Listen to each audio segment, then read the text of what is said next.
Chapter 307. The Li family was really big.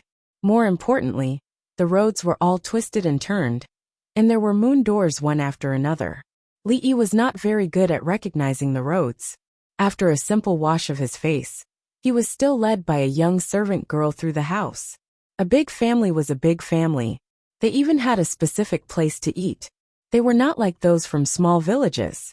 Wherever there was a place to squat, that was the dining hall. Just as he walked through the door, a beautiful woman in her early 30s walked over. She pulled his hand and looked him up and down. "You really are Big Brother's child. You look exactly like Big Brother when he was young." The women of the Li family had the habit of holding people's hands when they met. When they were in the mood, they might even rub their faces a few times. Li Yi's face was almost deformed by the beautiful woman's pulling, but he still forced a smile and said, "You must be Auntie. Your nephew greets Auntie." The old madam had 3 sons and 1 daughter. Based on the way she addressed him, Li quickly determined the identity of the beautiful woman in front of him. The old madam's youngest daughter was also his aunt in name. "Good child, come and sit. You must be tired from the journey."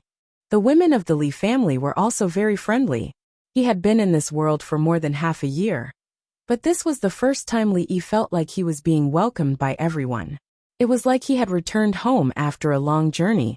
Of course, being touched was one thing. He knew very well that his home was in Qing and Fu, not in the capital. He was pulled by the beautiful woman to sit next to the old madam. Opposite him was Mississippi Lu, who had changed into a new set of clothes.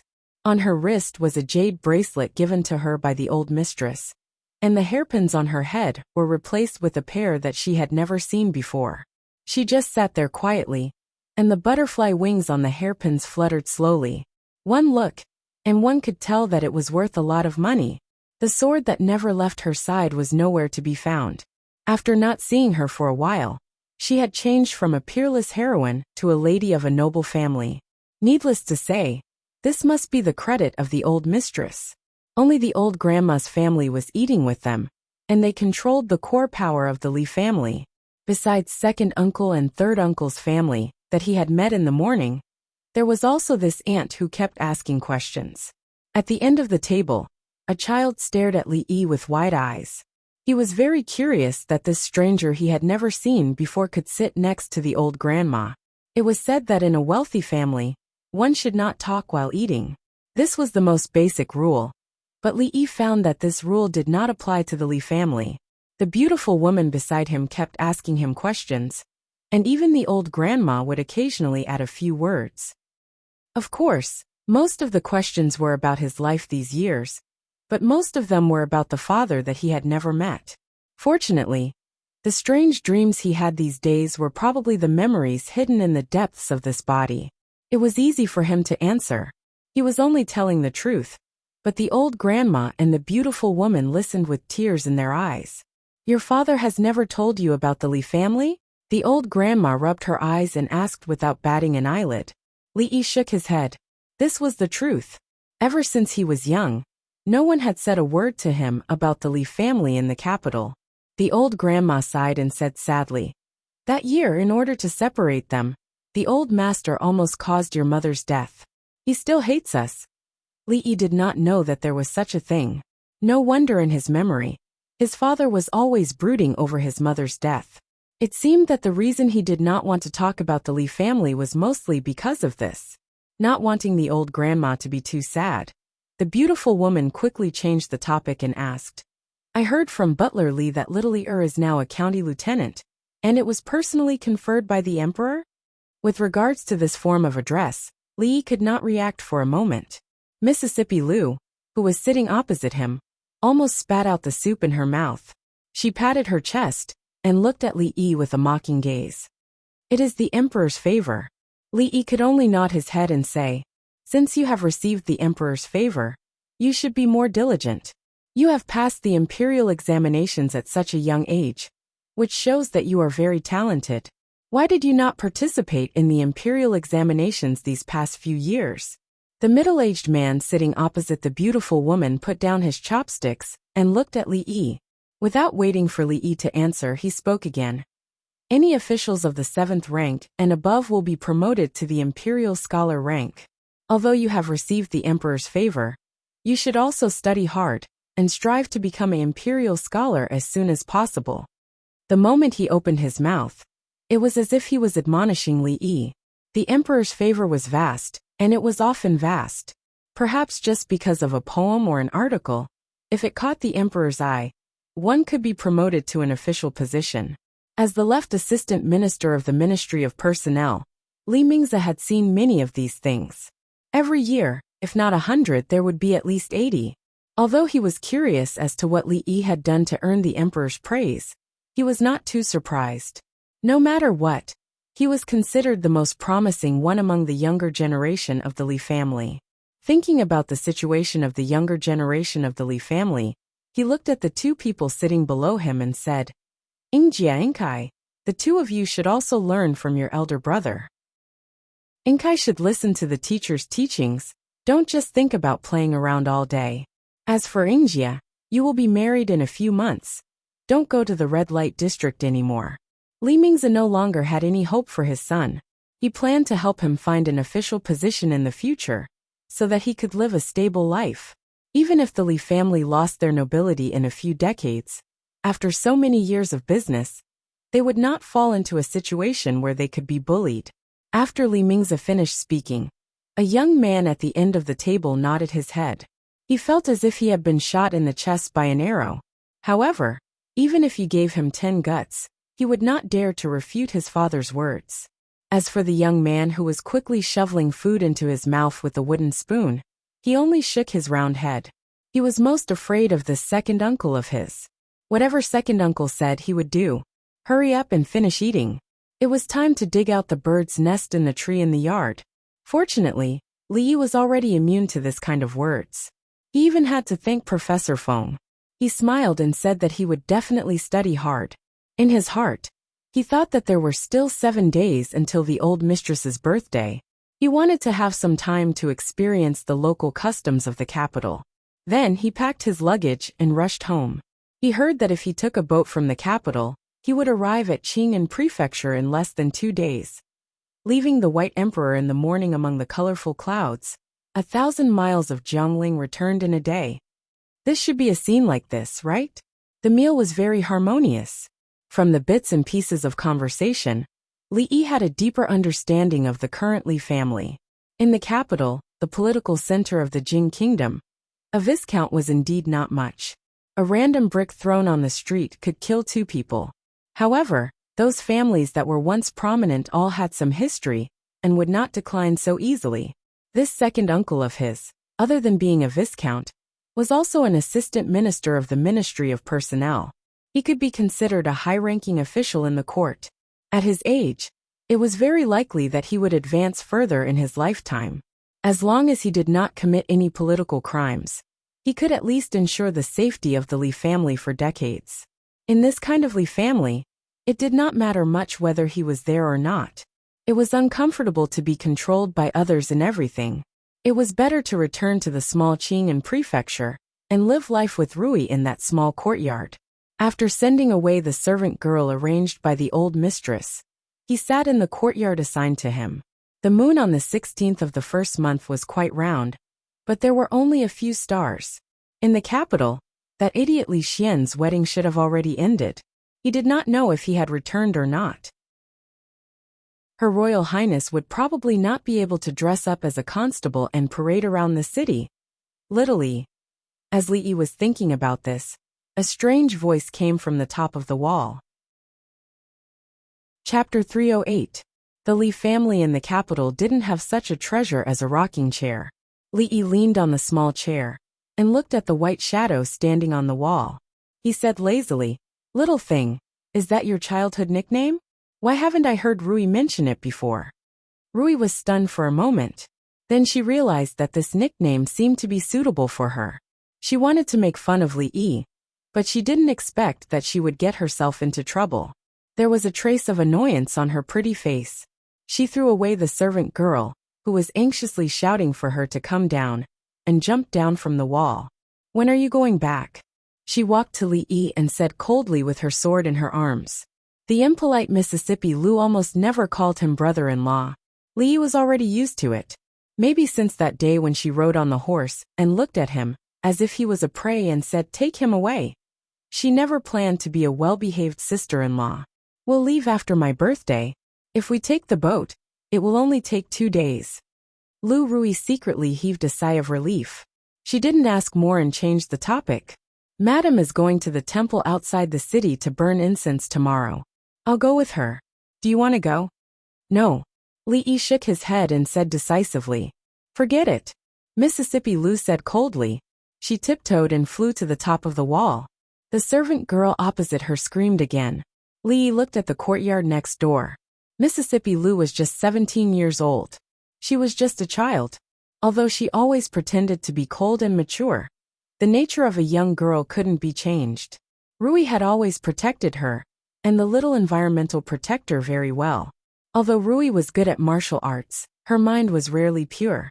Under her cold appearance, there was a lively, playful heart. Rui knew that she didn't want to get too involved with the Li family, so she didn't come with him. Instead, she asked Rui to go with him. One reason was to protect her, and the other was to let her go out and relax. Thinking of her character, Li couldn't help but worry about Rui's future. Although it was the beginning of spring after the Spring Festival, the weather started to warm up. People still had to wait until the Upper Yuan dynasty to feel the spring. The wind was gentle, the air was clear, and the sun was bright. The snow on the mountain had long melted. Today was a good day for traveling. Every year on the 17th day of the first lunar month, the cold mountain temple outside the city would hold a temple fair. Every time at this time, believers from all over the world would go up the mountain to worship. Scholars would offer some incense, praying that they would be able to graduate in the coming year. At that time, they would definitely give the Buddha a golden body. Young ladies hoped to find their Mr. Right as soon as possible. Newlyweds often went to pray to the goddess of mercy. In a feudal society, it was normal for the people to be a bit feudal. Without science, they had to believe in something. Today, the old lady was also going to the cold mountain temple to fulfill her vow. She was accompanied by a large group of maids, a dozen guards, and a heroine with superb martial arts skills. As for Li Yi, he was just going out for a walk out of boredom. The cold mountain temple was naturally on Cold Mountain. It had nothing to do with the cold mountain temple, which was the cold mountain temple outside the city of Gusu, where the bell rings at midnight on the passenger ships. It was a short mountain no more than 100 meters above sea level. Because of the cold mountain temple, it became famous. Li Yi sat in the carriage. After leaving the city, the journey began to be bumpy. He was not the only one in the carriage. The chubby brat was chewing on a juicy chicken leg, completely ignoring Li Yi. To the brat, this chicken leg was much more interesting than this elder brother, who had appeared out of nowhere. If Li Yi remembered correctly, the brat in front of him was called Li Yingkai. He was the son of third uncle Li Mingyuan. This time, he had been dragged out of the house by his mother. A chicken leg was in his hands, but after a while, only a few bones were left. There was not a trace of meat left on the bones. This showed that this brat was an expert at eating chicken legs. It wasn't until he sucked all 10 of his fingers and took out a few pieces of preserved fruit to stuff into his mouth that Li Yi realized that there was a reason why this brat was so strong at such a young age. As if he felt a little embarrassed eating alone, the brat took out a piece of preserved fruit, looked at it longingly, and handed it to Li Yi. Li Yi had just seen him lick his hand like a bear's paw. Looking at the preserved fruit, he smiled and shook his head in refusal. The brat was clearly very happy. With a turn of his hand, he stuffed the preserved fruit into his own mouth. The cold mountain temple was not far. After traveling for about an hour, they arrived at the foot of Cold Mountain. The stone steps paved with bluestone extended all the way from the foot of the mountain to the summit. There were already quite a few people climbing up the stone steps. The old man's body was inconvenient, so the carriage took a flat mountain path. The brat had just eaten something and had begun to fart non-stop in the carriage. Li Yi had no choice but to jump off the carriage and tell the driver that he planned to go up the mountain on foot. When the time came, they could meet up at the top of the mountain. The air outside was much fresher, and there was even a faint fragrance in the air. Li Yi noticed that there were many plum blossoms planted on both sides of the mountain path. In the last 2 days, the blossoms were in full bloom. Almost every young lady wearing a veil on their head had one, and the stone steps were covered in flower petals. Li Yi had not taken a few steps when he unexpectedly saw a blue-robed scholar plucking a plum blossom and inserting it into his hair. He had the bearing of a song scholar, a group of people who spoiled the scenery. A perfectly fine plum blossom had been broken into a mess, and they actually thought it was an elegant affair. Several people with flowers in their hair, who called themselves scholars, were reciting poems in front of a bare plum tree. The stone steps were not steep, but they were very long. It took Li Yi about a quarter of an hour to walk up the stone steps. When he arrived at the top of the mountain, he finally understood why he had met so many young masters and ladies along the way. The Cold Mountain Temple was not a lonely temple. In fact, the entire mountain top was under the jurisdiction of the Cold Mountain Temple, including the surrounding plum blossom forest that stretched as far as the eye could see. The young ladies with the veil toured the plum blossom forest. Low chants and light laughter could be heard from the veil. The scholars spread a plain cloth under the plum tree, sat cross-legged, raised their cups, and drank to their heart's content. When they recited a good poem, it began to rain plum blossoms. When the peach and apricot trees were still bare branches, this endless plum blossom forest was indeed a good place to go for an outing. No wonder the Cold Mountain Temple chose to hold the temple fair today. This plum blossom forest would attract many scholars and beauties. After enjoying the plum blossom forest, they would go in to worship the Bodhisattva and Buddha. Naturally, they would also offer incense. These bald donkeys really knew how to pick the right time. Naturally, Li Yi was not in the mood to enjoy the plum blossom forest alone. 2 coachmen were guarding outside the temple. They said that the old mistress had brought everyone into the temple to offer incense and to visit a famous monk. They were afraid that they would not come out for a while. Deeply educated by Marxism-Leninism, Li Yi did not believe in Buddha in the past. However, since something as unimaginable as time travel could happen, what else was impossible? He respectfully lit a stick of incense and threw a piece of silver into the merit box. Then, he leisurely strolled around the temple. He did not like crowded places, so he chose quiet paths. The antique temple also had a unique charm. It was simple and dignified, which was something that the temples of later generations did not have. After passing through a few arched doors, the people gradually became sparse. When he walked out of the last moon door, a plum blossom forest that was even more flourishing than the outside appeared in front of him. "Why are you worried, almsgiver?" An old voice came from the plum blossom forest. "Life is full of unsatisfactory things. How can I not be worried?" The young man's voice continued. Li Yi stopped, and a look of interest appeared on his face. He took a few steps forward and saw the backs of an old monk and a young man in the depths of the plum blossom forest. Hearing the young man's words, the old monk casually pointed at a plum tree and smiled without saying a word. Li Yi stood behind the two and watched the scene in a daze. Could this be the legendary Zen master and the young man? The young man was enlightened and murmured, "Master, do you mean that the plum blossoms have endured the bitter winter to have the fragrance they have today? The hardship is temporary, but as long as it is endured, it will bloom in spring?" Li Yi really did not want to spoil a perfect joke. He laughed until he held his stomach and said, "No, what master means is, what are you talking about in front of the plum blossom?" "Who?" The young man suddenly turned his head and pointed at Li Yi, who was standing behind him. Just as he was about to speak, his mouth opened halfway. The expression on his face was as if he had seen a ghost. Li Yi laughed so hard that he could not straighten his back. He cupped his hands and said, "Sorry, I couldn't hold it in. Please continue." It was not good to spoil other people's discussion of Zen. Li Yi planned to laugh again after he left. He did not look at the old monk and the young man's reaction. He guessed that they were still pondering the meaning of his words. He turned and walked in the direction he came from. Seeing Li Yi's reaction, a look of doubt appeared on the young man's face. Seeing that Li Yi was about to walk out, he hurriedly said, "Brother, please wait."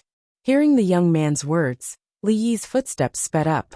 He thought to himself that this guy did not want to continue discussing Zen with the old monk. Why did he come to me? Stop. Just as he was about to walk out of the moon door, two figures suddenly flashed in front of him and blocked his way. Seeing the two men standing in front of him, Li Yi was stunned. The expression on his face was also as if he had seen a ghost. Chapter 309. Looking at the two familiar faces in front of him, Li Yi was shocked. Why were Li Xian's guards here? These two were Li Xian's godlike followers. Generally speaking, wherever Li Xian appeared, there would be their shadows. Could it be that the slightly familiar voice he heard just now was sure enough? When Li Yi thought of a certain possibility, an ecstatic face appeared in front of him. You've also come to the capital? There were 4 great joys in life. Rain after a long drought, meeting an old friend in a foreign land, wedding night, and getting a place in the imperial examinations. For Li Xian, wedding night was not a happy event. As the crown prince of Ningguang, his status was noble. There was no need for him to get a place in the imperial examinations. Only meeting an old friend in a foreign land could be considered an extreme joy. I'm originally from the capital. Do you know me, brother? Seeing the young man looking at him with a puzzled expression, Li Xian was a little stunned. After a closer look, he found that the other person's style of dressing was very different from before. In Li Yi's own words, he did not like to wear such showy clothes. His voice also seemed to be very different. Could it be that he had recognized the wrong person? Come to think of it, he had decisively rejected Mingzhu's invitation to come to the capital to become an official. 10 days ago, the two of them were still drinking and chatting merrily in the jadeite courtyard. Unless Li Yi set foot on the road to the capital, as soon as he left Qing'an Prefecture, it would be impossible to see him here. But in this world, were there really two people who looked so similar? May I know this brother's name? I'm Li Yi. Li Yi cupped his hands in salute. An actor's self-cultivation, the basics of dramatic performance, an actor's learning manual. Li Yi, at this moment, felt like he was possessed by the best actor. If he worked hard, it was not impossible for him to win an Oscar. As for changing one's voice, the art of changing one's appearance and voice was an essential skill in the martial arts world. With just a little bit of skill, one could become a qualified voice actress. Li Xian no longer doubted his identity. After all, if it was really Li Yi, it was impossible for him not to recognize him. At this moment, he began to be interested in this person called Li Ming. Their appearances were more than 90% similar, and they were both surnamed Li. If it was said that the two of them didn't have any relationship, he wouldn't believe it even if he was beaten to death. Could it be that this person called Li Ming was Li Yi's twin brother? Li Xian, who thought he had discovered a great secret, immediately forgot all his worries and asked curiously, "Do you know someone called Li Yi? He looks almost exactly like you. Are you from Qing'an Prefecture and know my elder brother?" The young man looked at him with surprise. "Haha, I know, of course I know." Li Xian laughed and said, "I really didn't think that Li Yi would actually have a younger brother that looks exactly like him. This is so fun." Li Yi sighed in his heart. With Li Xian's intelligence, to be able to live peacefully until he was 20 years old, he must have accumulated a lot of good karma in his previous life. He didn't plan to reveal his identity now. Before he realized it, he could still have 2 days of leisure. At this moment, a guard walked over and said in a low voice, "Your Highness, the Crown Prince's consort is coming." Li Yi turned around and saw a group of people walking over. "Haha, I'm afraid I won't have the chance today. Li Ming, right? When I'm free, I'll find you for a drink." Li Xian laughed and strode forward. As long as he knew his name, investigating him was a very easy matter. The Crown Prince's consort? He saw a group of maids surrounding a woman with a curtain as she walked over. The woman's figure was not bad, but as for what she looked like, it was covered by a layer of white gauze, so he couldn't see it clearly. Li Xian hadn't been in the capital for long. It seemed that his marriage had only happened a few days ago. It was said that his Crown Prince's consort was the legitimate daughter of a wealthy family in the Jing Kingdom. Her status was incomparably noble, and she was also an outstanding beauty. However, The two of them didn't stick together all day long during their honeymoon period. Li Xian, this fellow, was discussing the problem of worry with the old monk. Could it be that the couple's life was not harmonious? If that was the case, finding the old monk would be useless. He should go find an old Chinese doctor. Husband, have you seen Grandmaster Sandalwood Yin? Li Xian walked over with a smile on his face, and a light voice came from the veil. Li Xian nodded and said, Great Master Tan Yin is well versed in Buddhism, and is worthy of being an enlightened monk. I have benefited a lot from talking with the Great Master. Husband's complexion is very good. I presume that the Great Master has already dispelled husband's doubts. Ling Long, before you leave, double the amount of incense in the temple. The woman's voice was soft. A maid beside her immediately nodded in agreement. Since you've finished offering incense and paying respects to the Buddha, let's return early. After saying this, Li Xian walked forward with large strides. The lips of the woman in the curtain moved, but in the end, she didn't say the words of appreciating the plum blossoms together. She let out a long sigh and said, Let's go. The luxurious carriage slowly descended along the mountain path. Dozens of guards surrounded the carriage. Inside the carriage, the woman who had already taken off the curtain sat upright on the brocade couch. She looked out the window at the young man, who would rather ride a horse than ride in the same carriage as her. Her eyes were slightly lowered, and her fair hands tightly gripped the hem of her dress. I wonder what expression Mingzu would have if she knew that Li Yi has a brother, who looks exactly like him. Li Xian rode on the horse with a strange smile on his face. Your Highness! A guard rode a horse, and whispered as he caught up to him. What is it? Li Xian turned to look at him. Just now at Cold Mountain Temple. The guard hesitated for a moment and said, I think I saw Miss Rui. Miss Rui? Li Xian raised his brows. Which Miss Rui? Then, as if he suddenly thought of something, he pulled on the reins of the horse and asked, Are you talking about Mississippi Lu? Maybe I saw wrongly. Maybe they just look alike. The guard said after thinking for a moment. It was a coincidence if it happened once, but it was inevitable if it happened twice. An excited expression appeared on Li Xian's face. He pointed at a few people and said, The few of you, follow me up the mountain. The rest of you, escort the crown princess back to the residence. A few clouds of dust disappeared from the mountain path. Inside the carriage, the woman revealed a disappointed expression. She put down the curtain and said, Let's go. Li Yi was looking at the old monk in front of him with a vigilant expression. In just the blink of an eye, the old monk had appeared in front of him. It was enough to show that the old monk was an expert. At the very least, he couldn't beat him. When I pointed at the plum tree just now, I meant to say that a moment of suffering is nothing, and that there will be a day of happiness after suffering. Just like what the benefactor said. The old monk looked at Li Yi with a smile and asked, Young benefactor, how could you have such a misunderstanding? Li Yi understood that the old monk might be unhappy with his interruption just now. This was not a joke on the internet in the future, but a real Zen master. When facing a real Zen master, he naturally couldn't just casually make up a joke to deal with it. Li Yi's expression turned serious, and then he smiled mysteriously. He looked at the old monk and said, The Buddha said, it can't be said, it can't be said. After saying that, he elegantly turned around and strode back in the direction from where he came. The old monk was stunned on the spot. After a long time, a smile appeared on his old face. He looked at the direction in which Li Yi left and said, All appearances are fabricated. Worry is also empty, and worry is also empty. I was too obsessed with appearances. Young benefactor, you have great wisdom. Chapter 310. He pulled out a line in Buddhist language that he had heard from somewhere, and he didn't know if it was Buddhist language or not.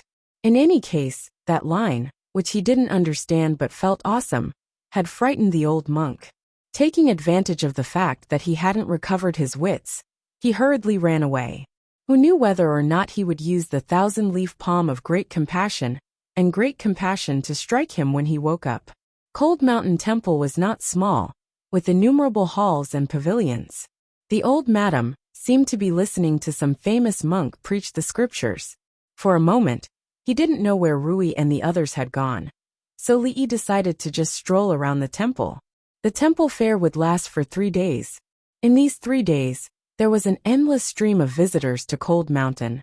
There were believers who came to pray to Buddha and burn incense, as well as young men and women who came solely to admire the plum blossoms.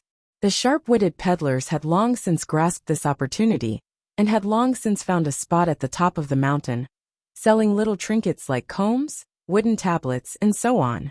They claimed that these items were treasures that had been consecrated by the high monks of Cold Mountain Temple. 10 copper coins couldn't buy them. 10 copper coins couldn't buy them. And 10 copper coins naturally couldn't buy a comb either. Treasures personally consecrated by the high monks were not for sale for less than 1 copper coin. In addition, there was naturally no lack of people selling food. On a plaza far away from the plum blossom forest, a space had been cleared out. Peddlers carrying poles stood next to each other, loudly shouting steamed buns and noodles. They were not allowed to go to the plum blossom forest, saying that it would spoil the mood of those nobles. Any young master or young lady, there was not someone they could afford to offend. A chubby boy dressed in embroidered clothes ran out of the plum blossom forest, huffing and puffing. He threw down a handful of silver, and in a short while, he ran into the forest with a large pile of food. Under a plum tree, a little girl of about 7 or 8 raised her head in anticipation. "Little candy eat." The chubby boy ran over, panting heavily, and placed all the things he had bought on the white cloth on the ground. "Thank you, big brother," the little girl said sweetly. She first picked up a piece of candied plum and gave it to the chubby boy. Then she sat down and began to eat. There were quite a few children of this age in the forest. They came out with their families, so it was impossible for them to quietly chant sutras and worship Buddha with the adults.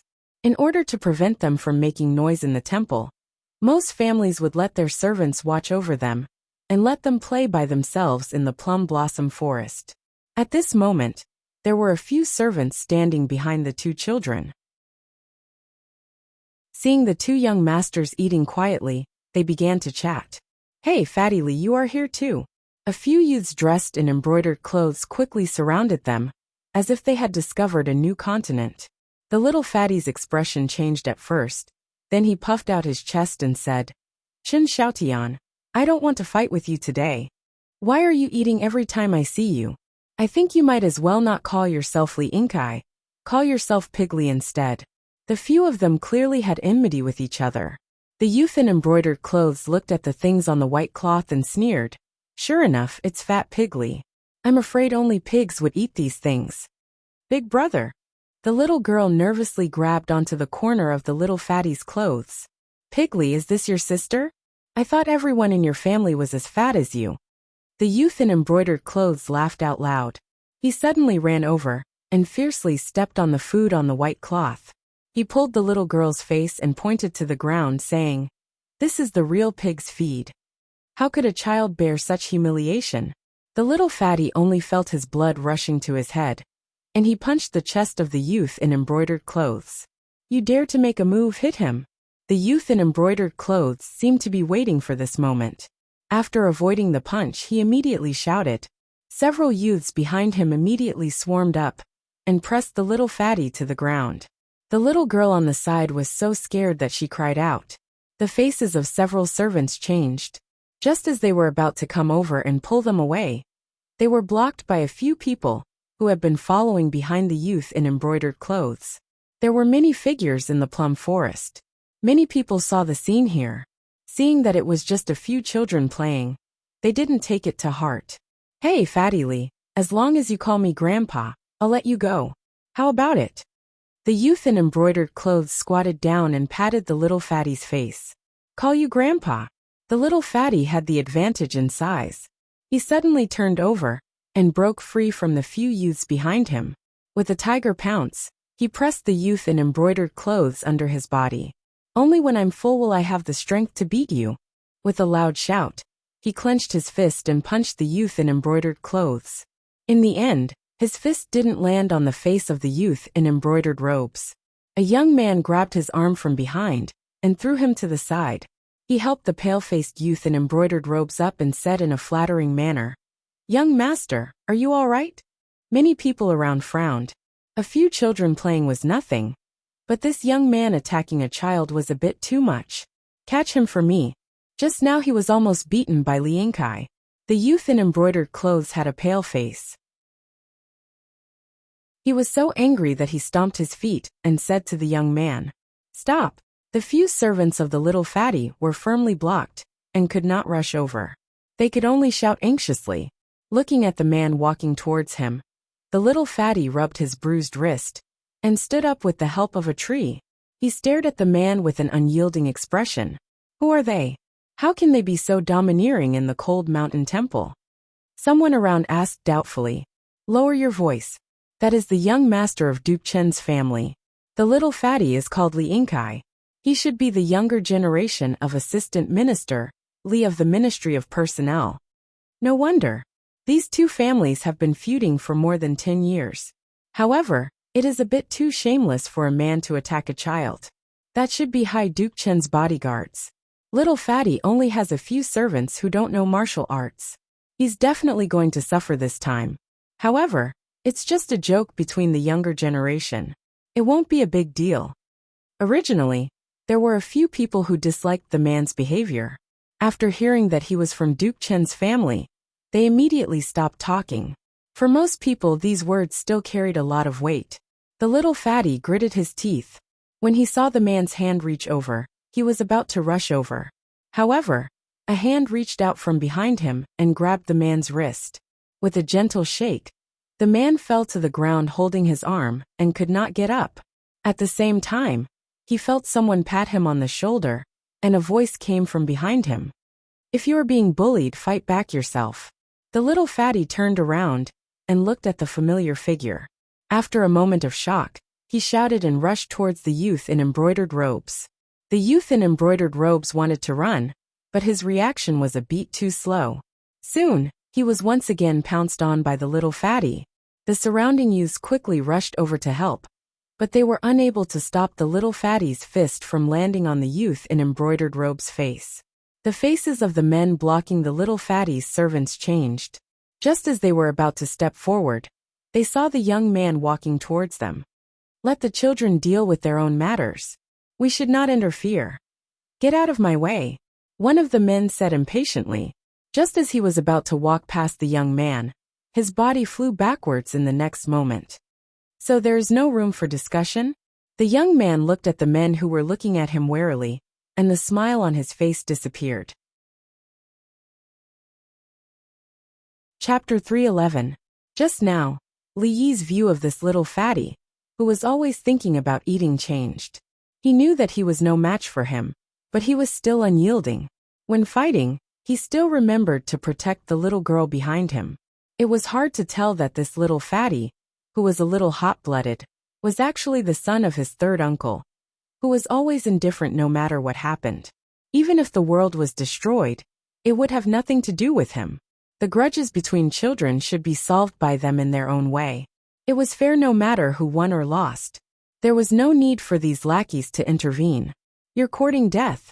Seeing that the young man kicked one of their people away, the remaining 4 guards were immediately furious. One of them went around to help the young man in embroidered clothes, while the other 3 surrounded Li Yi. The 2 people that were dealt with just now, one was a trick, and the other was a surprise attack. Among the remaining 3, one of them gave him a little pressure. Even if he could deal with them, he would not feel good. At the very least, he would have to take a few punches and kicks. Li Yi was not prepared to be beaten. He looked at the young man who was watching the show with his arms crossed and asked, "How long are you going to watch?" Bang! The man walking towards the little fatty was sent flying by Li Xian's bodyguard with a kick. Li Xian walked over with a playful look in his eyes. He looked at him and said, "I couldn't tell that brother Li Ming actually had such skills." Li Yi looked puzzled. "You've seen my brother?" Li Xian's footsteps paused, and the expression on his face began to become suspicious. "Who are you people? How dare you interfere in my business?" Seeing that one of their own people was sent flying, and this guy who came out of nowhere treated them as nothing, one of the 3 people, who was obviously a bit tough and irritable, said angrily. Even though the capital was full of nobles, The Chun public house could be considered as a giant. Except for the imperial family, and a few families that couldn't be provoked, it was basically an existence that could do whatever it wanted. Don't look at this big man's rough appearance. He was able to stay close to the young master and protect him. He had never heard that the Li family had any powerful backing, not to mention that the people in front of him were very unfamiliar. They were not the families that they couldn't afford to offend, so what was there to worry about? Your father. Li looked at the man in surprise, and gave him a thumbs up in his heart. Daring to call himself lousy in front of Prince Ning's crown prince. Was this guy trying to rebel and become Prince Ning himself? The royal family cared a lot about their dignity. Being disrespectful to the emperor was a serious crime that could result in beheading. This person dared to call the emperor brother, so he was a good man with courage.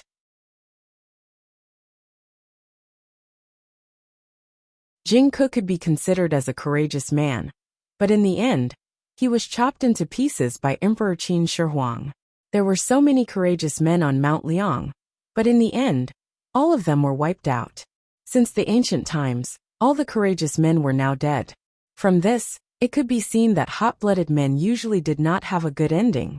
Not long after the man said the word lousy, he was slapped in the face by one of Li Xian's guards, causing him to spit out all his teeth. By the time the other two reacted, their shoulders had already been pressed down, and they couldn't move at all. Break their legs. The leader of Li Xian's guards made the decision on his own. Don't you dare. We are from the house of Hai Duke Chen. Both of their legs were about to be broken. If they didn't raise the flag now, it would be too late.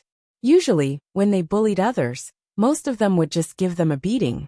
Even when they were dealing with those insignificant lords, they wouldn't break their legs. This was an act that completely shed all pretense of cordiality. When the leader of the guards heard this, he turned and looked at Li Xian. In the next moment he turned back and said to the guards, "Since they are from the house of Hai Duke Chen, just break one of their legs." In order not to disturb the atmosphere of people admiring the flowers, and to be a civilized person, the guards decided to drag them out of the peach forest and break their legs. At this time, the outcome of the fight with the little fatty had also been decided. It had to be said that when it came to fighting, the fatty had a natural advantage. The four youths had lived a luxurious life since they were young. They probably hadn't put in much effort to practice martial arts. They only used simple punches and kicks. If the strength was light, hitting the little fatty's body was like scratching an itch. However, if they were hit by the little fatty's fist, they could only squat on the ground and cry. There was no other outcome. In a short while, the four youths were all knocked to the ground. The little fatty crawled up from the ground and panted heavily. He patted the dust off his body, completely ignoring his bruised and swollen face. He looked down at the four defeated youths and said loudly, "Didn't you want to fight? Get up." If he pointed to the sky and shouted, "Who else?" He was afraid that he would be struck by lightning if he acted so pretentiously. Hearing this, the few youngsters in embroidered clothes crawled up from the ground and quickly ran out of sight. "This is..." Li Xian pointed at the little fatty, who looked like the leader of the martial arts world. Li shook his head and said, "We'll talk about this later. Young master." Only then did the servants have time to run over. When they saw the little fatty's sorry state, they were about to cry. "I'm fine." The little fatty wiped his snot.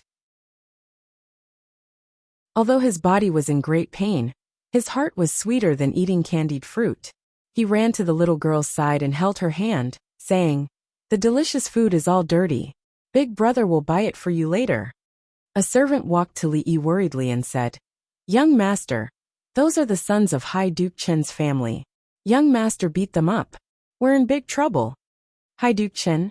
Li Yi looked at him and asked, "If it wasn't for today's incident, would they have caused less trouble for the Li family?" The servant was speechless for a moment. Young master's words seemed to make sense.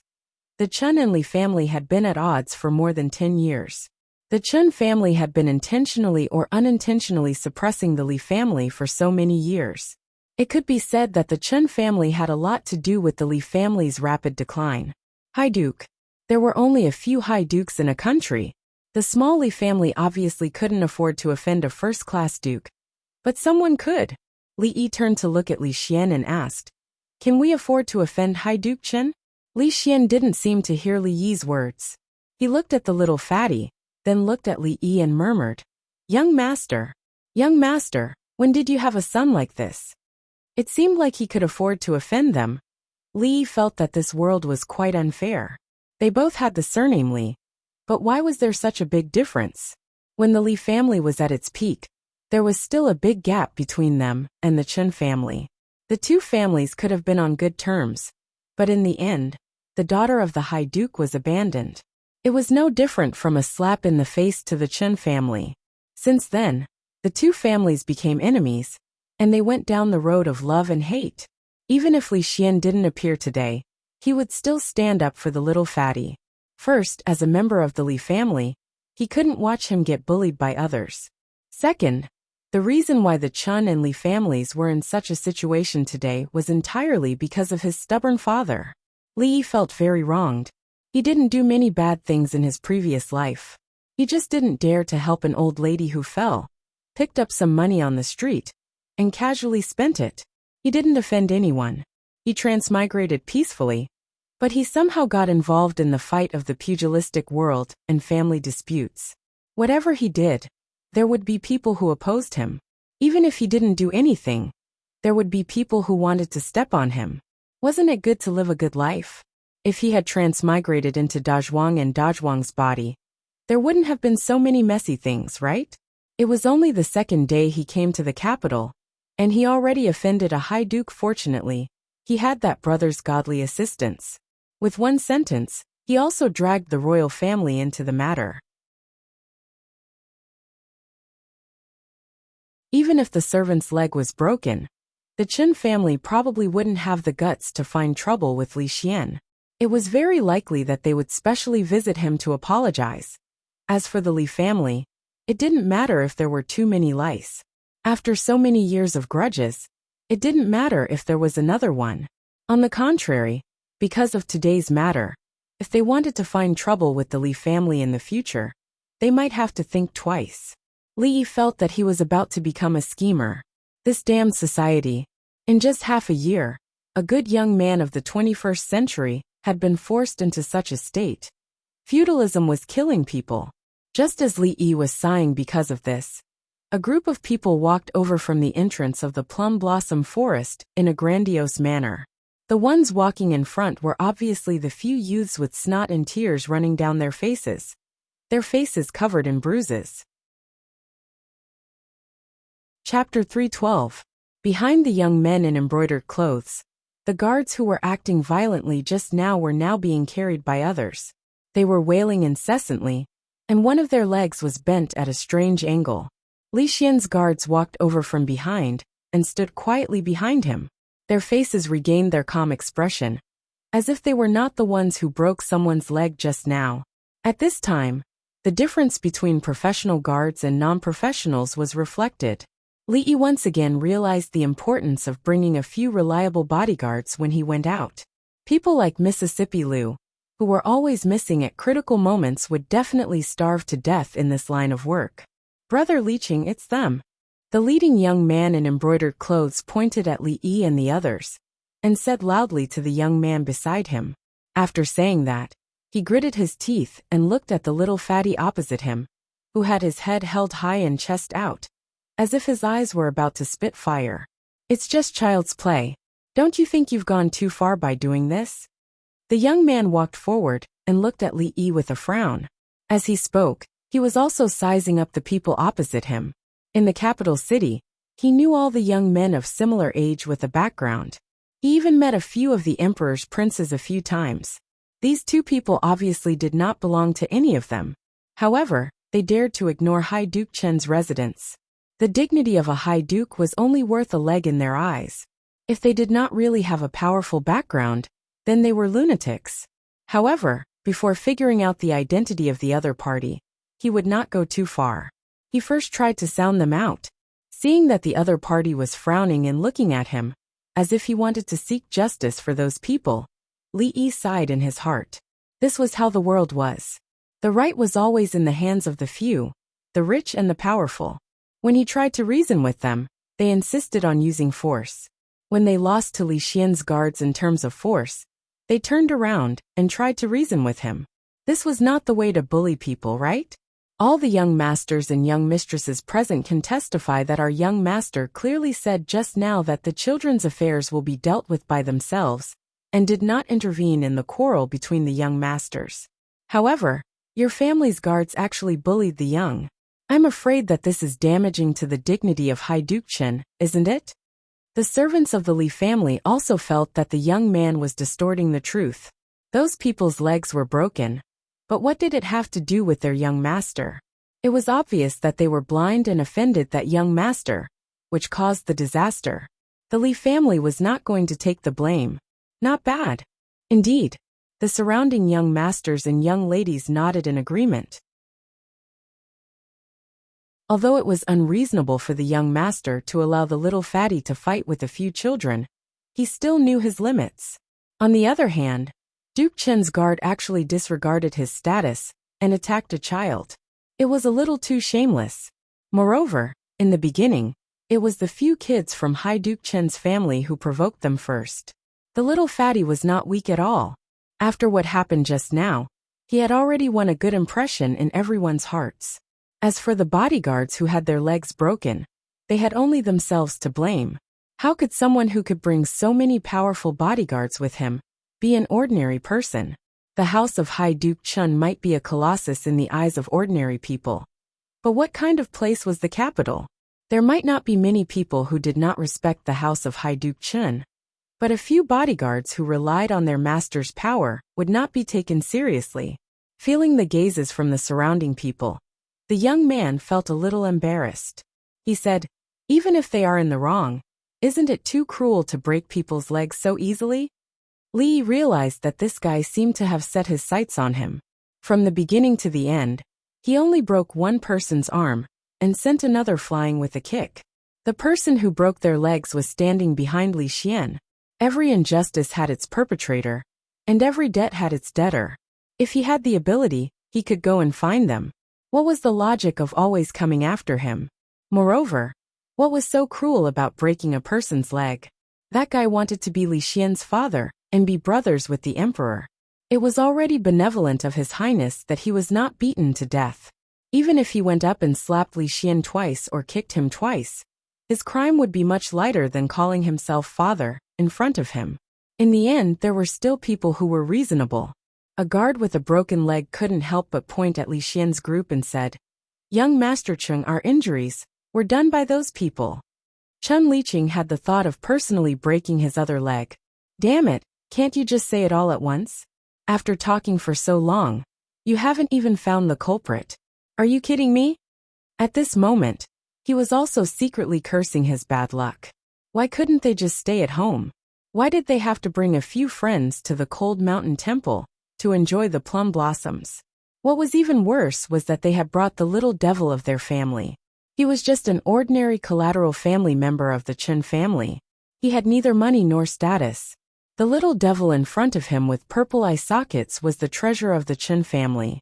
If he didn't handle it well today, he wouldn't be able to explain himself when he went back.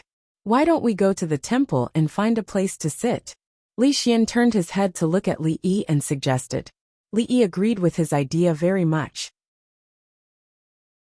It didn't feel good to stand here and be stared at like a monkey. The naughty kid's face was bruised, and he had to find a place to apply some medicine. "Stop!" Seeing that the two people seemed to be really planning to leave, Chun Liqing stepped forward and said loudly, "Don't you think you owe us an explanation? What do you want? Just say it." Li Xian pointed at a few guards. They understood and stepped forward to stand in front of the crowd. Li Xian looked at them and said impatiently, "Do you want to come one by one or all at once?" Arrogant, too arrogant. This was the most intuitive feeling of Chun Liqing and the men behind him.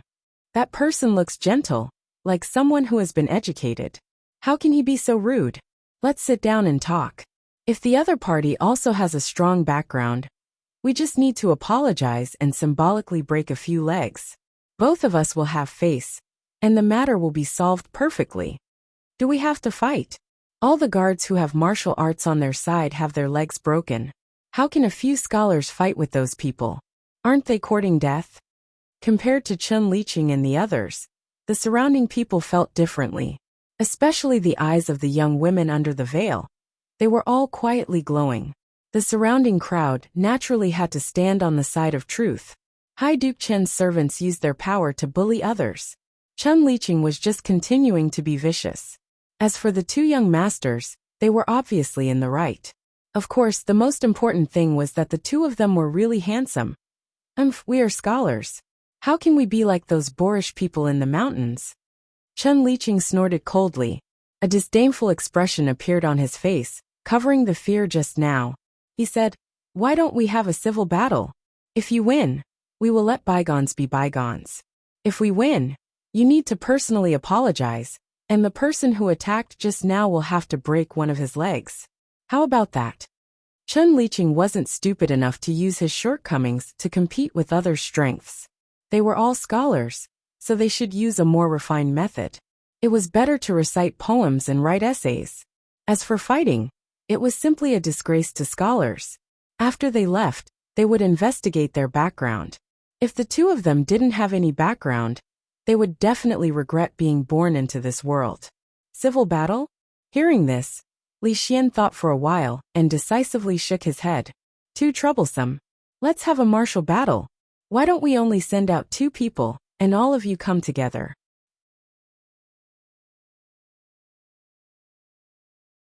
Chapter 313.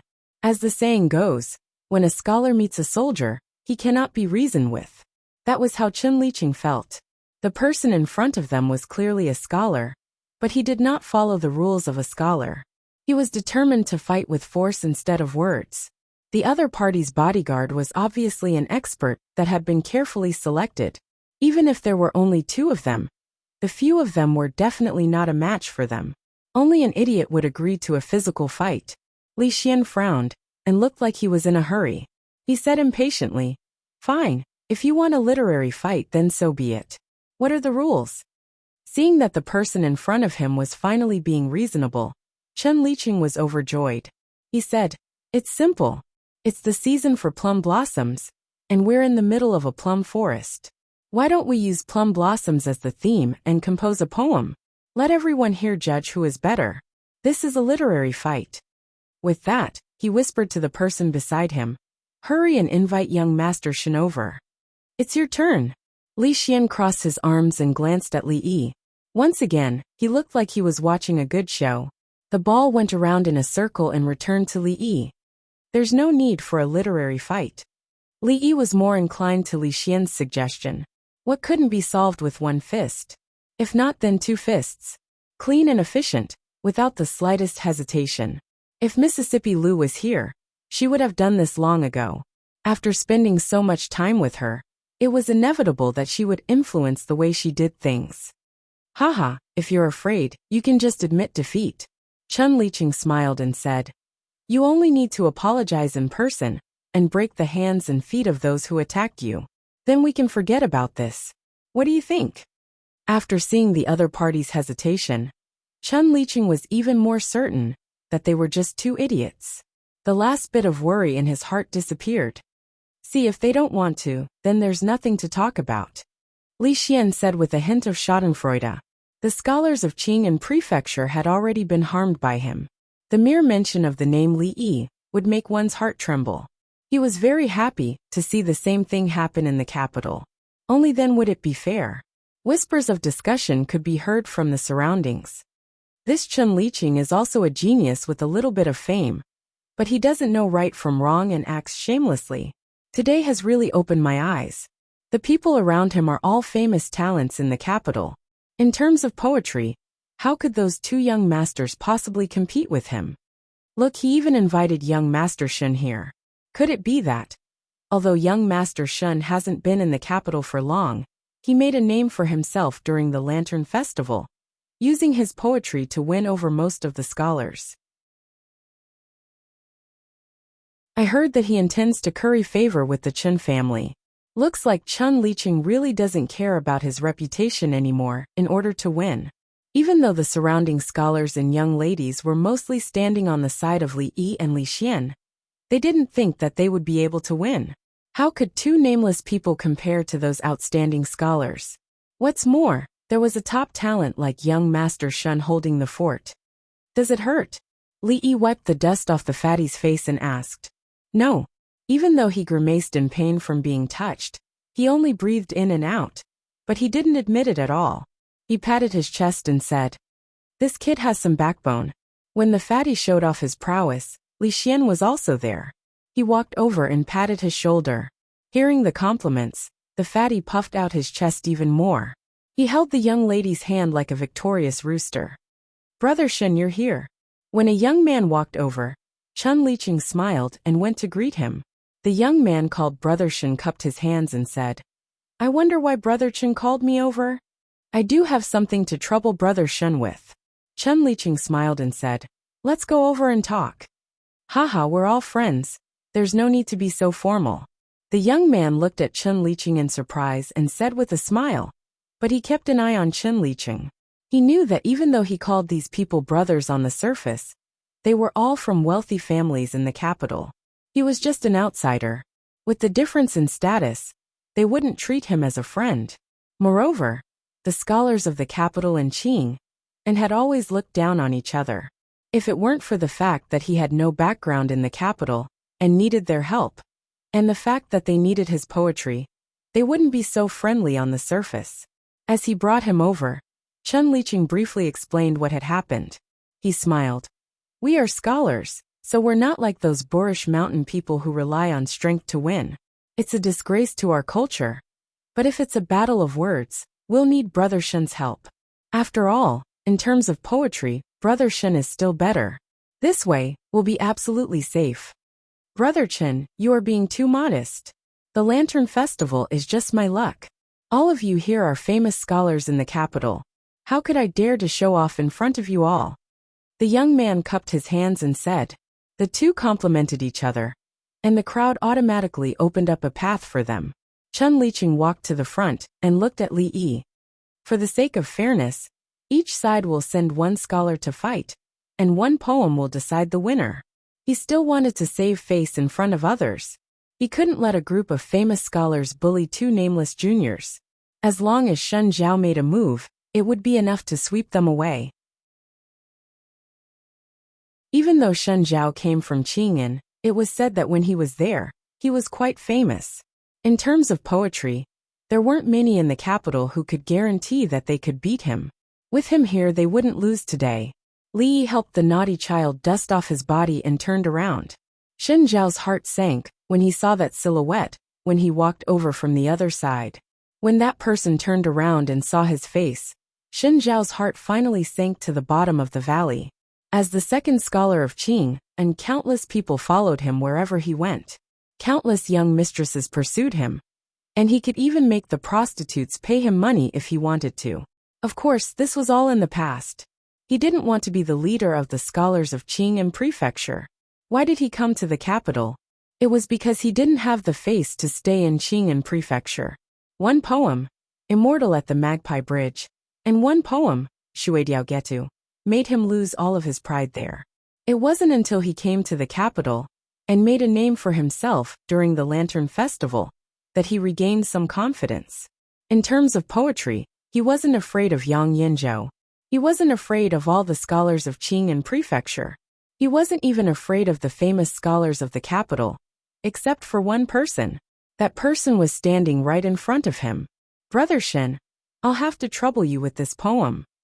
Chun Liqing walked over and patted his shoulder with a smile. After seeing Shen Zhao's poems, he had unparalleled confidence in Shen Zhao.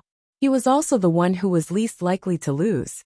If he could help him regain his face today, even if it was just a little bit of effort, it wouldn't matter if he managed to get on the Chun family's good side. Shen Zhao came back to his senses and finally realized what Chun Liqing wanted him to do. "Brother Chen." Shen Zhao turned around and looked at Chun Liqing with an incomparably serious expression as he slowly spoke. "I think you guys should fight." Chapter 314. Good. Seeing Shen Zhao open his mouth, Chun Liqing was just about to praise. "Good poem." As soon as the word good left his mouth, He suddenly realized something was wrong. He stared at Shen Zhao and asked uncertainly, What did you just say?" Shen Zhao sighed and looked at Chen Liqing. "Brother Chen, believe me, if you choose to fight, your chances of winning will be higher. Brother Shen, now is not the time to joke." Chen Liqing raised his head and narrowed his eyes. Shen Zhao's behavior was very abnormal. Although Chen Liqing did not think much of him, because of his family background, he had to admit that he was very talented in poetry. It was not difficult for him to write a poem out of his mouth.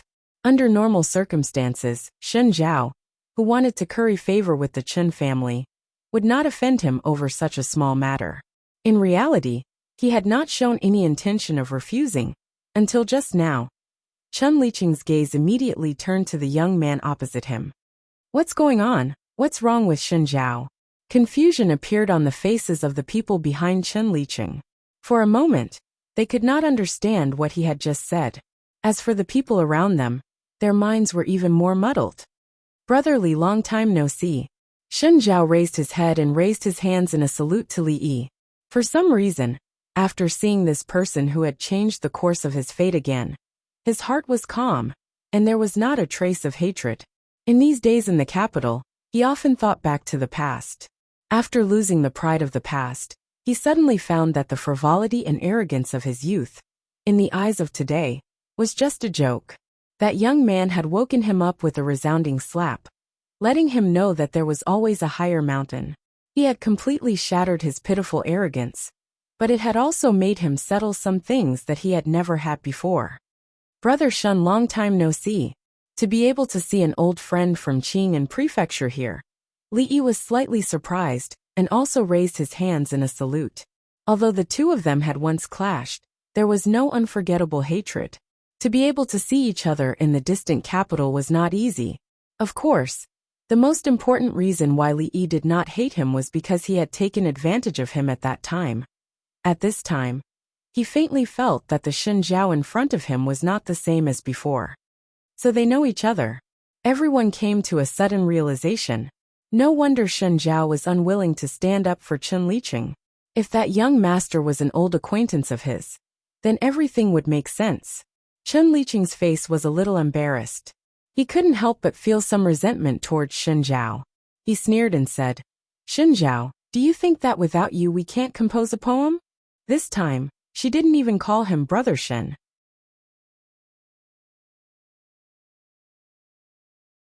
There was the immortal magpie bridge that she had personally embroidered. In this world, the best way to become famous was to write an excellent poem. No matter where the poem first appeared, it would eventually be known by all the scholars of the Jing Kingdom and be passed down for generations to come. How can this be? How can this be?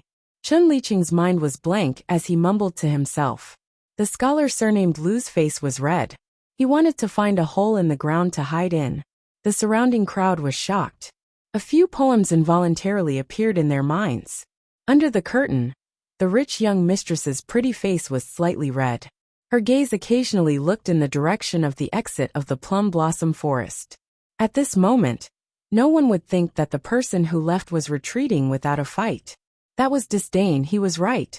Chen Liqing was stupid and childish to compete with the scholars who wrote Shuidiao Gedu and Immortal Magpie Bridge. Shen Zhao was not being modest just now. From the beginning to the end, he had treated this matter as a joke. So what if it was Chen Liqing? So what if it was the gifted scholar of the Jing Kingdom? Could they make all the women in the world whisper in their boudoirs?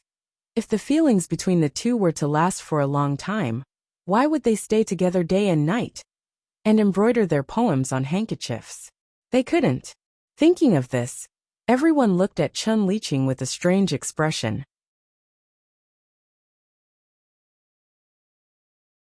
Chapter 315. In a room in the back of the cold mountain temple. Ouch, be gentler, it hurts, it hurts. A servant of the Li family smeared the medicinal wine that the monks had brought onto the bruises on the chubby boy's face. The chubby boy, who had been hot-blooded and would rather be beaten than lower his head, continuously sucked in a breath of cold air and cried out in pain. It wasn't until a little girl stuffed a bun into his mouth that the room finally quieted down. "Why have you come to the capital? Do you really have a younger brother here?" Li Xian looked at Li Yi with a mind full of confusion, waiting for his explanation.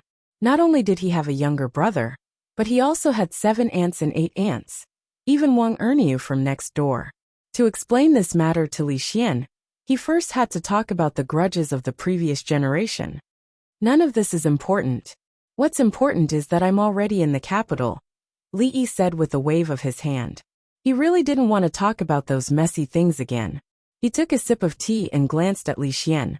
But didn't you come to the capital to finish your marriage? Why haven't you gone back yet?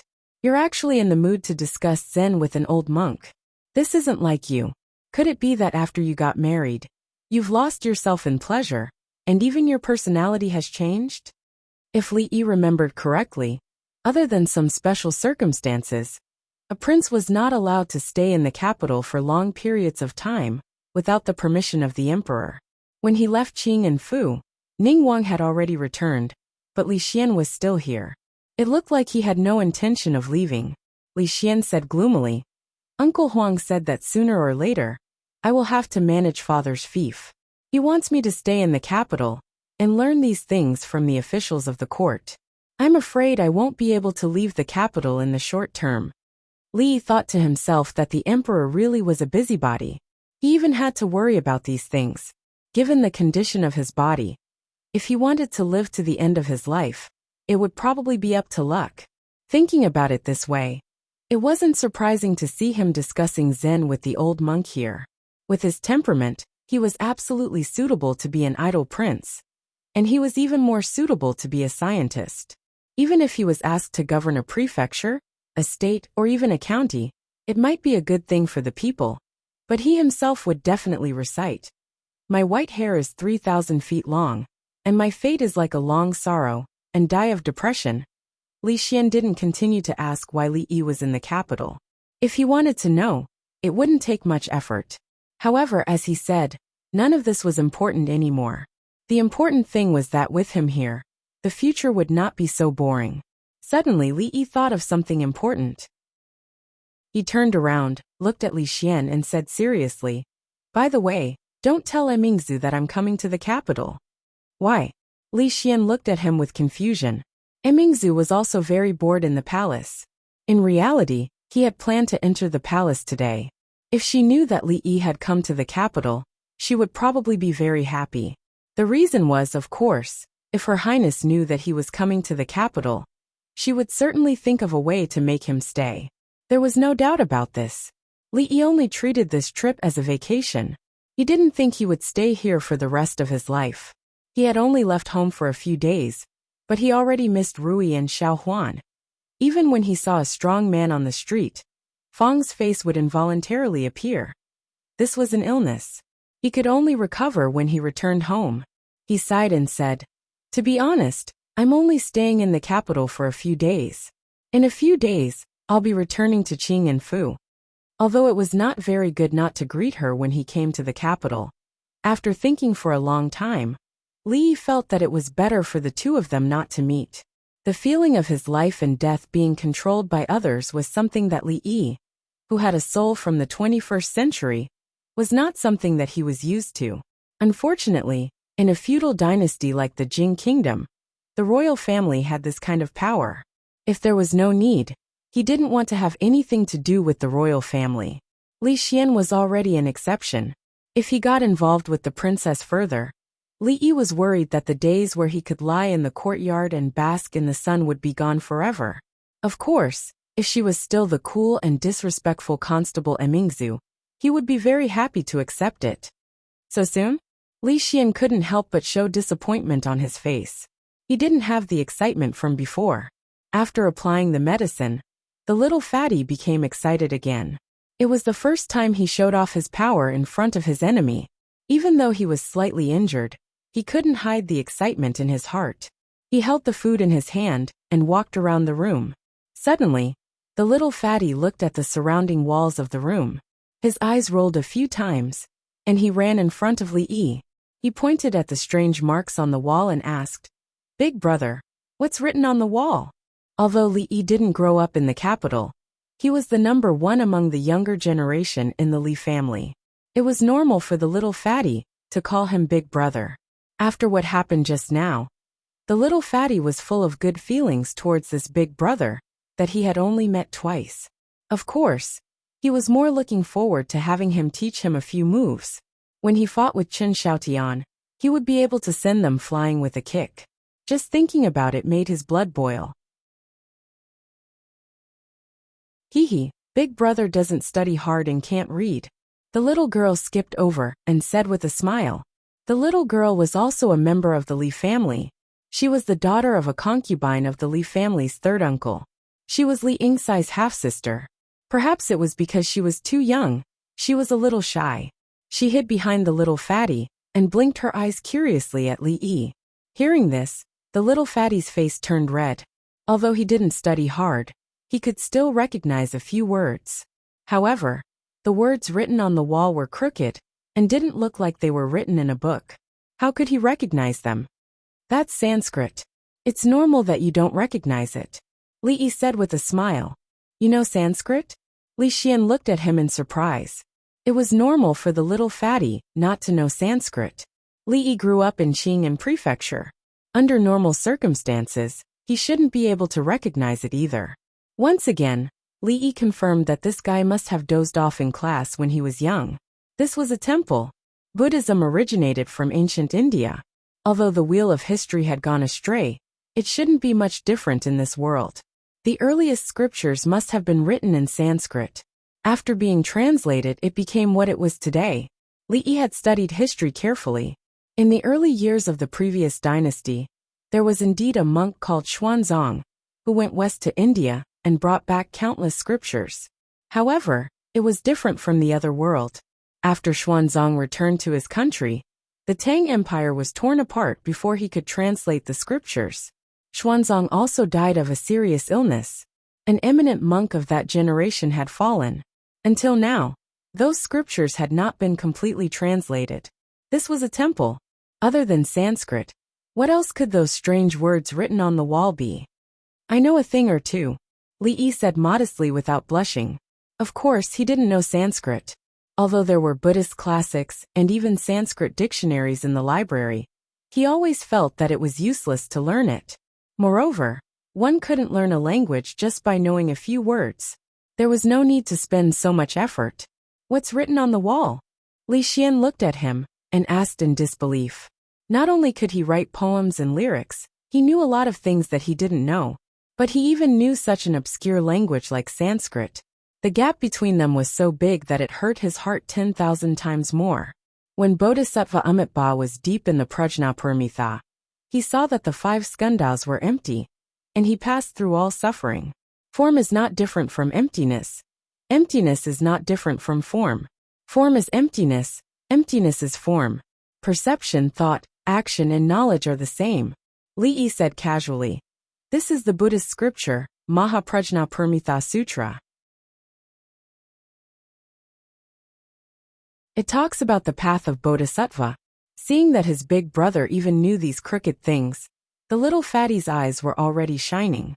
Finally, Li Xian's face showed extreme surprise. Although he didn't know Sanskrit, Li Yi's words sounded very professional. Prajnaparamita Sarira, form and emptiness sounded very professional. Coupled with his trust in him, he didn't doubt that what he said was a lie. Young benefactor is indeed knowledgeable. In the previous dynasty, Master Xuanzang translated the Prajnaparamita Sutra, but he only completed half of it before he reached nirvana. The other half of the sutra is still in our Cold Mountain Temple's sutra depository. I wonder where did young benefactor learn it? An old monk walked in from outside and asked with a smile. Master Tanin, could the Sanskrit on the wall really be that sutra? Li Xian walked over and asked the old monk skeptically. The old monk stroked his beard and smiled, shaking his head. That's the Diamond Sutra.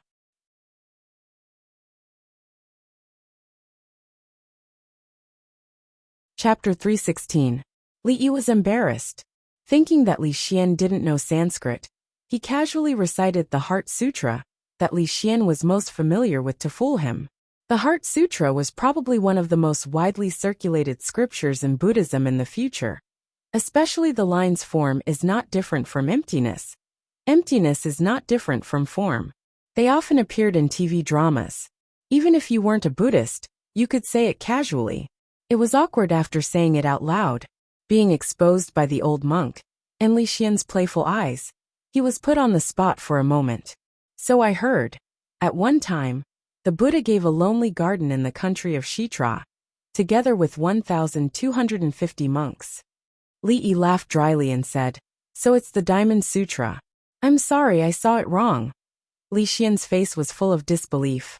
The two scriptures were so different. How could he have seen it wrong? Would a normal person think of the immortal Magpie Bridge as Shuidiao Getu? If he was literate, he wouldn't have made such a mistake. So I heard. At one time, the Buddha gave a lonely garden in the country of Shitra. The old monk raised his eyebrows and looked at Li Yi with a serious expression. Could it be the Diamond Sutra translated and annotated by the later Qin monk, Kumarjiva? Legend has it that this translation was recognized by the monks at that time and was widely spread. However, it was lost with the fall of the later Qin dynasty. Where did you learn it? Obviously, what Li Yi just said was not what was written on the wall. The atmosphere in the room became awkward again. Li Yi decided not to speak anymore. This old monk must be taking revenge on him for tricking him earlier. It was said that a monk's 6 senses were pure, without anger, but it was all a lie. He had never seen a monk who held a grudge like this before. "Inkai, let's go home."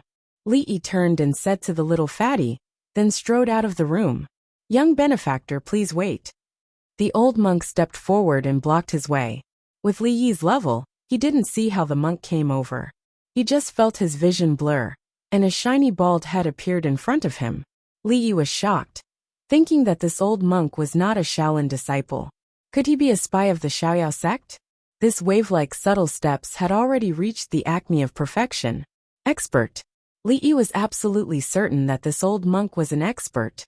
However, he wasn't worried, because under the guidance of a servant of the Li family, Mississippi Lu was already walking over. "Is there anything else, Grandmaster?"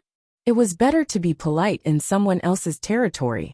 Even if Mississippi Lu defeated the old monk, Rui wouldn't be able to deal with the 18 Arhats formation, Vajra demon subduing formation, and so on. A kind smile appeared on the old monk's face again as he asked, "I just want to know where you learned the Prajna Heart Sutra and Diamond Sutra that you mentioned just now."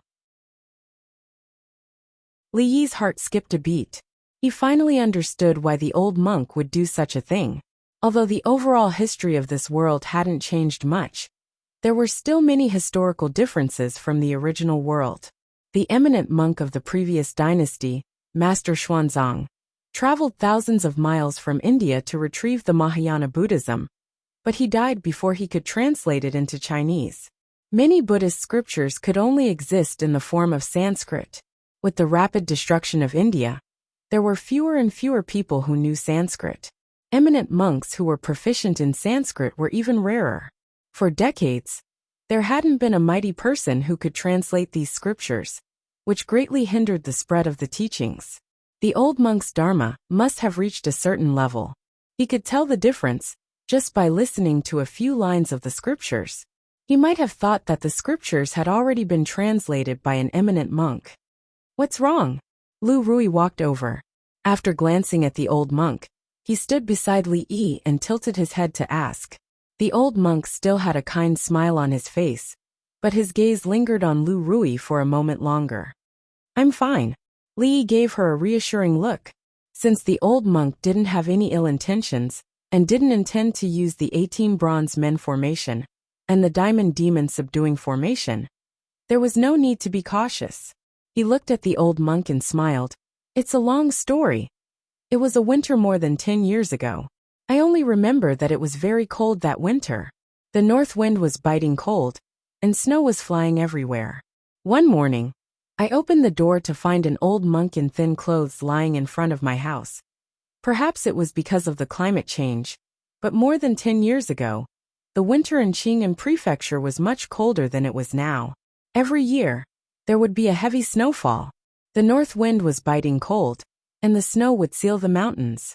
Coincidentally, a famous doctor would fall in front of Li Yi's house this year.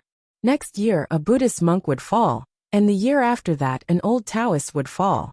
In short, under the rule of Emperor Li Xian's relatives, the elderly in the Jing kingdom didn't have an easy time, especially during the difficult winter. Fortunately, the people of this era didn't lack warm-hearted people. Every time they found an elderly person lying in front of their house, they would kindly help them back. A bowl of hot soup and a quilt could save an elderly person who had one foot in the grave. Because he had the best audience in the world, with Li Yi's ability to tell stories. If he told stories in the brothel, the storytellers could only go hungry. Li Xian listened with great interest. He was very envious of Li Yi's luck of randomly picking up an eminent monk in front of his house. The gate of the prince's mansion was even more majestic and imposing. Why had no one ever fallen? It must be because those servants were too fierce. When he returned this time, he had to properly reorganize the servants in the mansion. So this scripture of yours is what you read from the eminent monk left behind, before he left.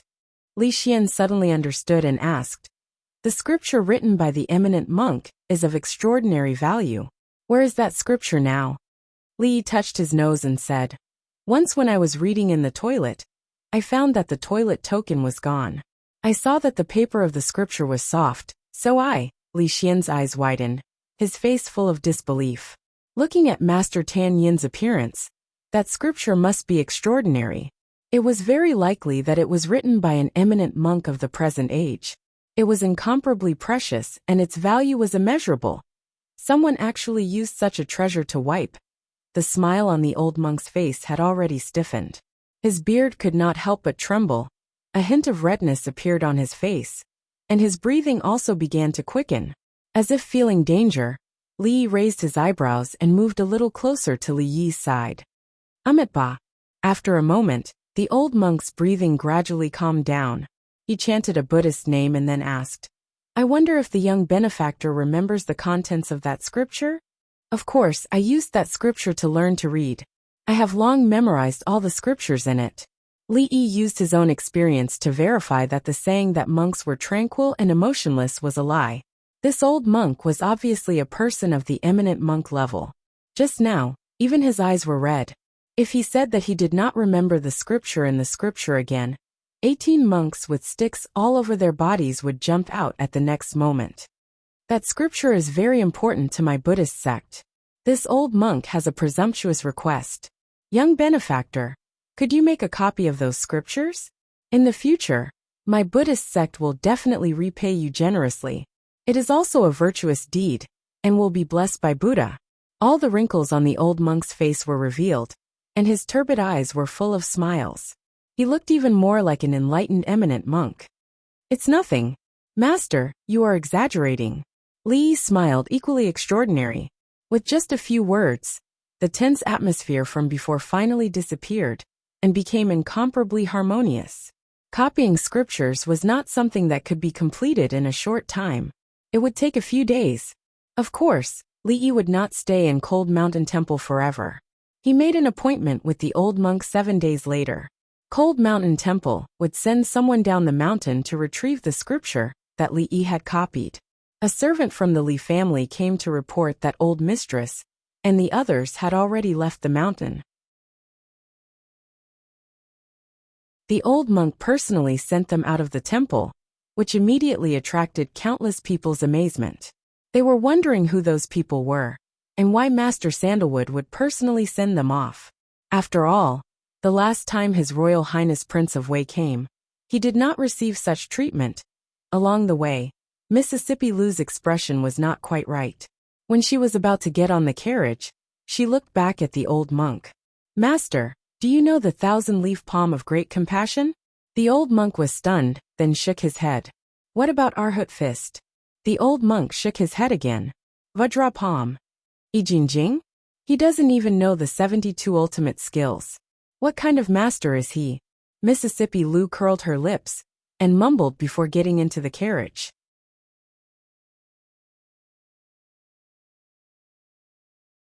Chapter 317. It's the Cold Mountain Temple, a small temple. It's normal that they don't know the 72 ultimate arts. You can't expect any monk to be as powerful as the Dharma Hall of the Shaolin Temple. If there's a chance next time, I'll bring you to the Shaolin Temple. Inside the carriage, Li was comforting Mississippi Lu, who didn't know the 72 ultimate arts of Shaolin. Looking at her disappointed expression, Li suspected that accompanying the old madam was just an excuse, and that she wanted to see the legendary Shaolin Kung Fu. One had to know that in the wuxia stories he had told her, every monk was an expert who looked down on the martial arts world. Fortunately, the old monk really didn't know those Kung Fu. Otherwise, if the two of them were to fight, the cold mountain temple would be torn down. Li looked at her and advised, "Don't ask the master such questions in the future. A monk should keep a low profile. Even if he really knew these Kung Fu, he wouldn't say it out loud." Looking at Mississippi Lu nodding as if she understood his words, Li felt relieved. It seemed that he had misunderstood her. Although Rui had a bad temper, she was not as stubborn as he thought. "Well, since he doesn't want to admit it, I'll just test him next time," Mississippi Lu said as she looked out of the window. Li decided to take back his thoughts. Suddenly he seemed to realize something. He turned to look at her and asked, "You don't know? I really don't know the thousand-leaf palm of mercy. And the Vajra palm. I've never heard of it. There are countless scriptures in the library. Which one is the muscle-bone strengthening scripture?" In the cold mountain temple, the old monk looked at his disciples who had bruises all over their faces and asked, "What happened? Why are you all in such a sorry state? Was there a fight in the temple?" A young monk hugged his arms and shed 2 lines of aggrieved tears. He choked and said, "There was a female benefactor just now." Li sighed and said, "Rui, it's better if you don't go to the cold mountain temple anymore. Their 18 bronze men formation and Vajra demon subduing formation are very powerful. Even a grandmaster wouldn't be able to escape easily once they're trapped. Especially the 18 bronze men. They hold iron rods in their hands and their bodies emit golden light." Mississippi Lu's eyes were full of fighting spirit. "Is that so? I'd like to see if it's really as powerful as you say it is." The carriage drove into the city gate. Mississippi Lu didn't plan to take the carriage back to the Li family. She planned to walk back slowly and experience the local customs in the capital. Li did not intend to accompany her, but for the safety of the people in the capital, he got off the carriage. He dismissed the servants who wanted to stay and let them go back with the little fatty. A beautiful young lady walked in front. When she passed by a stall or a shop, she would go in and take a look. 2 handsome young masters followed behind her. A little further away, a few guards lagged far behind. They were not as nervous as they used to be. With Mississippi Lu around, nothing would happen to His Royal Highness. If even she couldn't do it, it would be useless for them to go up. Mississippi Lu had just bought a piece of fashionable cloth. When she saw another shop with more luxurious decorations, she immediately handed the cloth to Li and walked in. Li Xian's bodyguard tactfully walked over and took on the role of a porter. "Do you know, I found a kind of sturdy and light cloth in the capital. It's perfect for making kites. The capital is really not something Qing and prefecture can compare to. There are many good things here. I searched everywhere in Qing and prefecture, but I couldn't find a suitable cloth." As Li Xian walked, he said, "I've tried it before. The kites made from this kind of cloth can stay in the air for a longer period of time. Yesterday, a guard ran down a steep slope and actually flew more than 10 zhang in the air. However, he didn't fly too high. The highest he flew was about 2 zhang above the ground." Li Xian wasn't satisfied with growing wings on his mind. He wanted to plant wings on the guards of the prince's mansion. Fortunately, the guards of the prince's mansion were all experts. Even if they fell from a height of 3 to 2 feet, they would be fine. Otherwise, Prince Ning Mansion would definitely become the largest sanatorium for the disabled in the Jing Kingdom. According to his current knowledge, to be able to do this was already not bad. At the very least, he was in the right direction. He wasn't like that fellow who tied a rocket launcher to a chair and pulled 2 kites in his hands and wanted to fly into the sky. "Also, I'm also making the hot air balloon that you mentioned last time. But there's a big problem. The cloth isn't fireproof, and it's very likely to burn. There's also no suitable fuel. Even if I fly, I won't be able to last long." Under the inspiration of Li Yi, Li Xian's thinking had already far surpassed the people of this era. After such a long time, he finally understood that there was only one person in this world who could discuss these things with him. Geniuses were all lonely. Ordinary people couldn't understand the pain of not being able to find a confidant in the entire world. These words had been bottled up in his mind for a long time. Finally, he found someone who was worth talking to and who could understand him. From the beginning, his mouth hadn't closed. The direction is right. The material and fuel for the hot air balloon is indeed the biggest problem. There's something called tung oil. It's very light and heat resistant. I can try to apply it on the cloth. As for the fuel, there's also something called fierce kerosene. Maybe I can give it a try.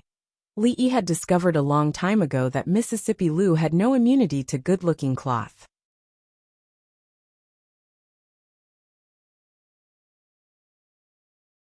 Chapter 318. Lu Rui had used half a year to prove one thing. Anything that Li Yi liked to eat would definitely taste good.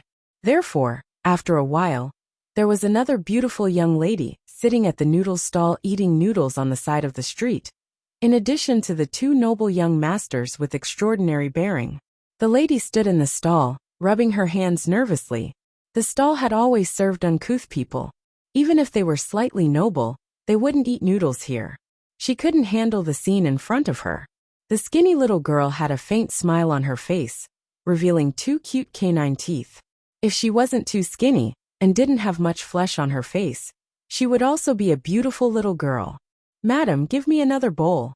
Li put down the bowl. He had even finished the soup, but he still felt like he hadn't had enough. Even he himself was curious why he had such a special liking for the noodles of this noodle stall. He felt a sense of familiarity, as if he had eaten it a long time ago, and more than once. It was rare for a distinguished guest to like to eat her family's noodles. The lady responded, and the smile on her face grew wider. She hurried to prepare the noodles. Li Xian cast a disdainful look at Li Yi's behavior. He had received the etiquette of the royal family since he was young. He only ate until he was 70% full. No matter how much he liked the food, he wouldn't eat a second bowl. He wiped his mouth, pushed the empty bowl to the side and said, "Madam, cook another bowl. I want more noodles."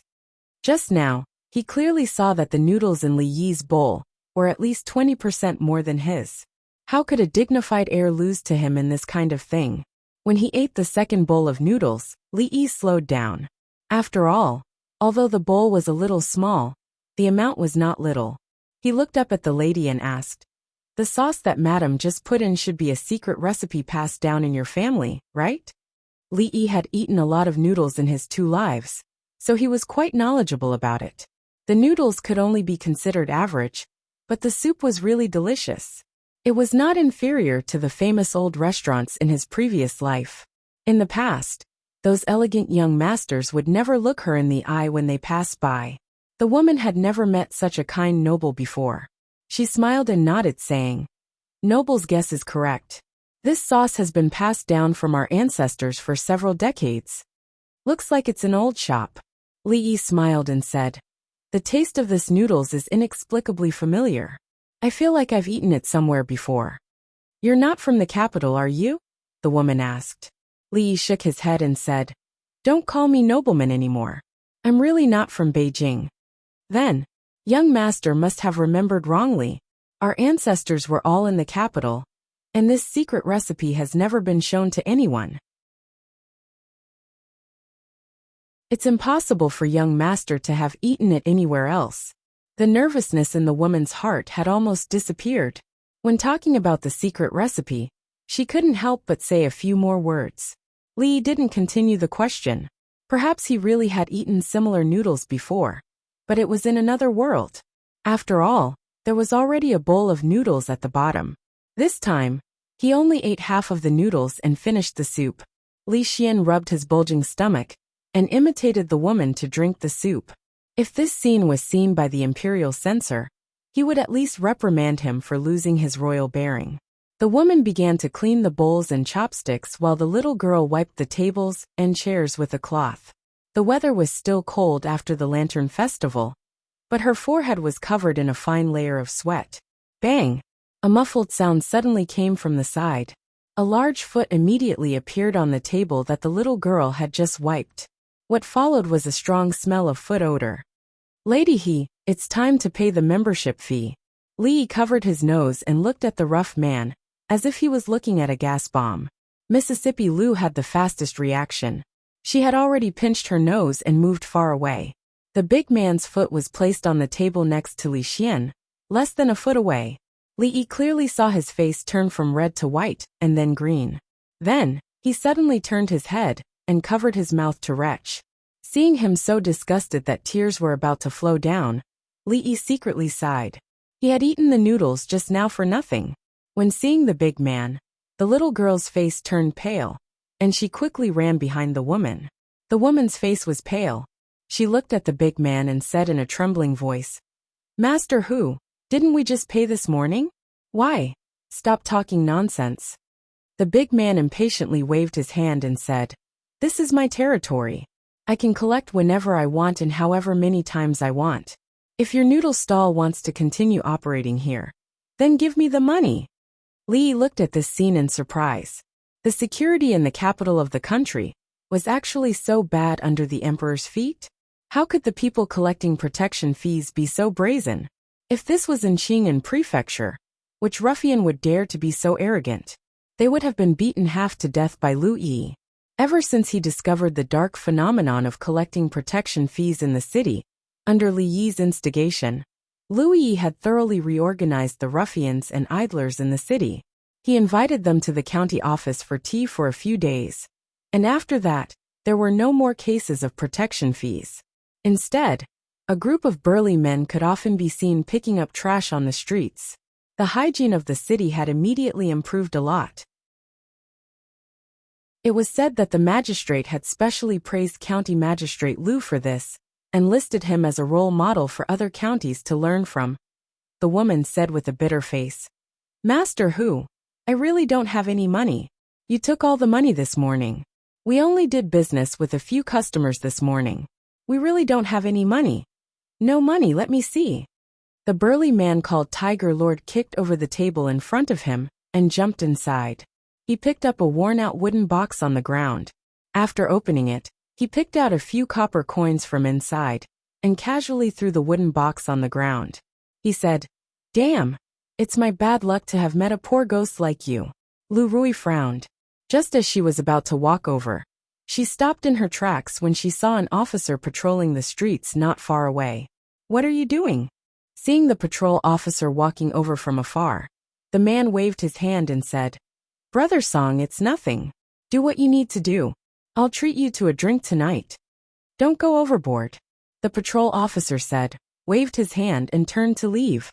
Li was dumbfounded. Was this really the capital city? Could the collusion between officials and bandits be more obvious? No wonder the woman did not look happy when she saw the patrol officer walking over. Instead, she turned even paler. It turned out that the officials were in cahoots with the people collecting protection fees. The man took the copper coin, cursed inwardly, and was about to leave. However, someone would not let him leave so quickly. Li Xian's eyes seemed to be spewing fire. He kicked the man away. A long time ago, Li knew that while he looked gentle and weak on the surface, he was actually quite skilled. At that time, when he had forcefully dragged him to Ningguang Fu, he had no power to resist at all. Who the F***ck? The man was quite powerful. He got up from the ground in a roll and cursed. Before he turned around, he was sent flying again.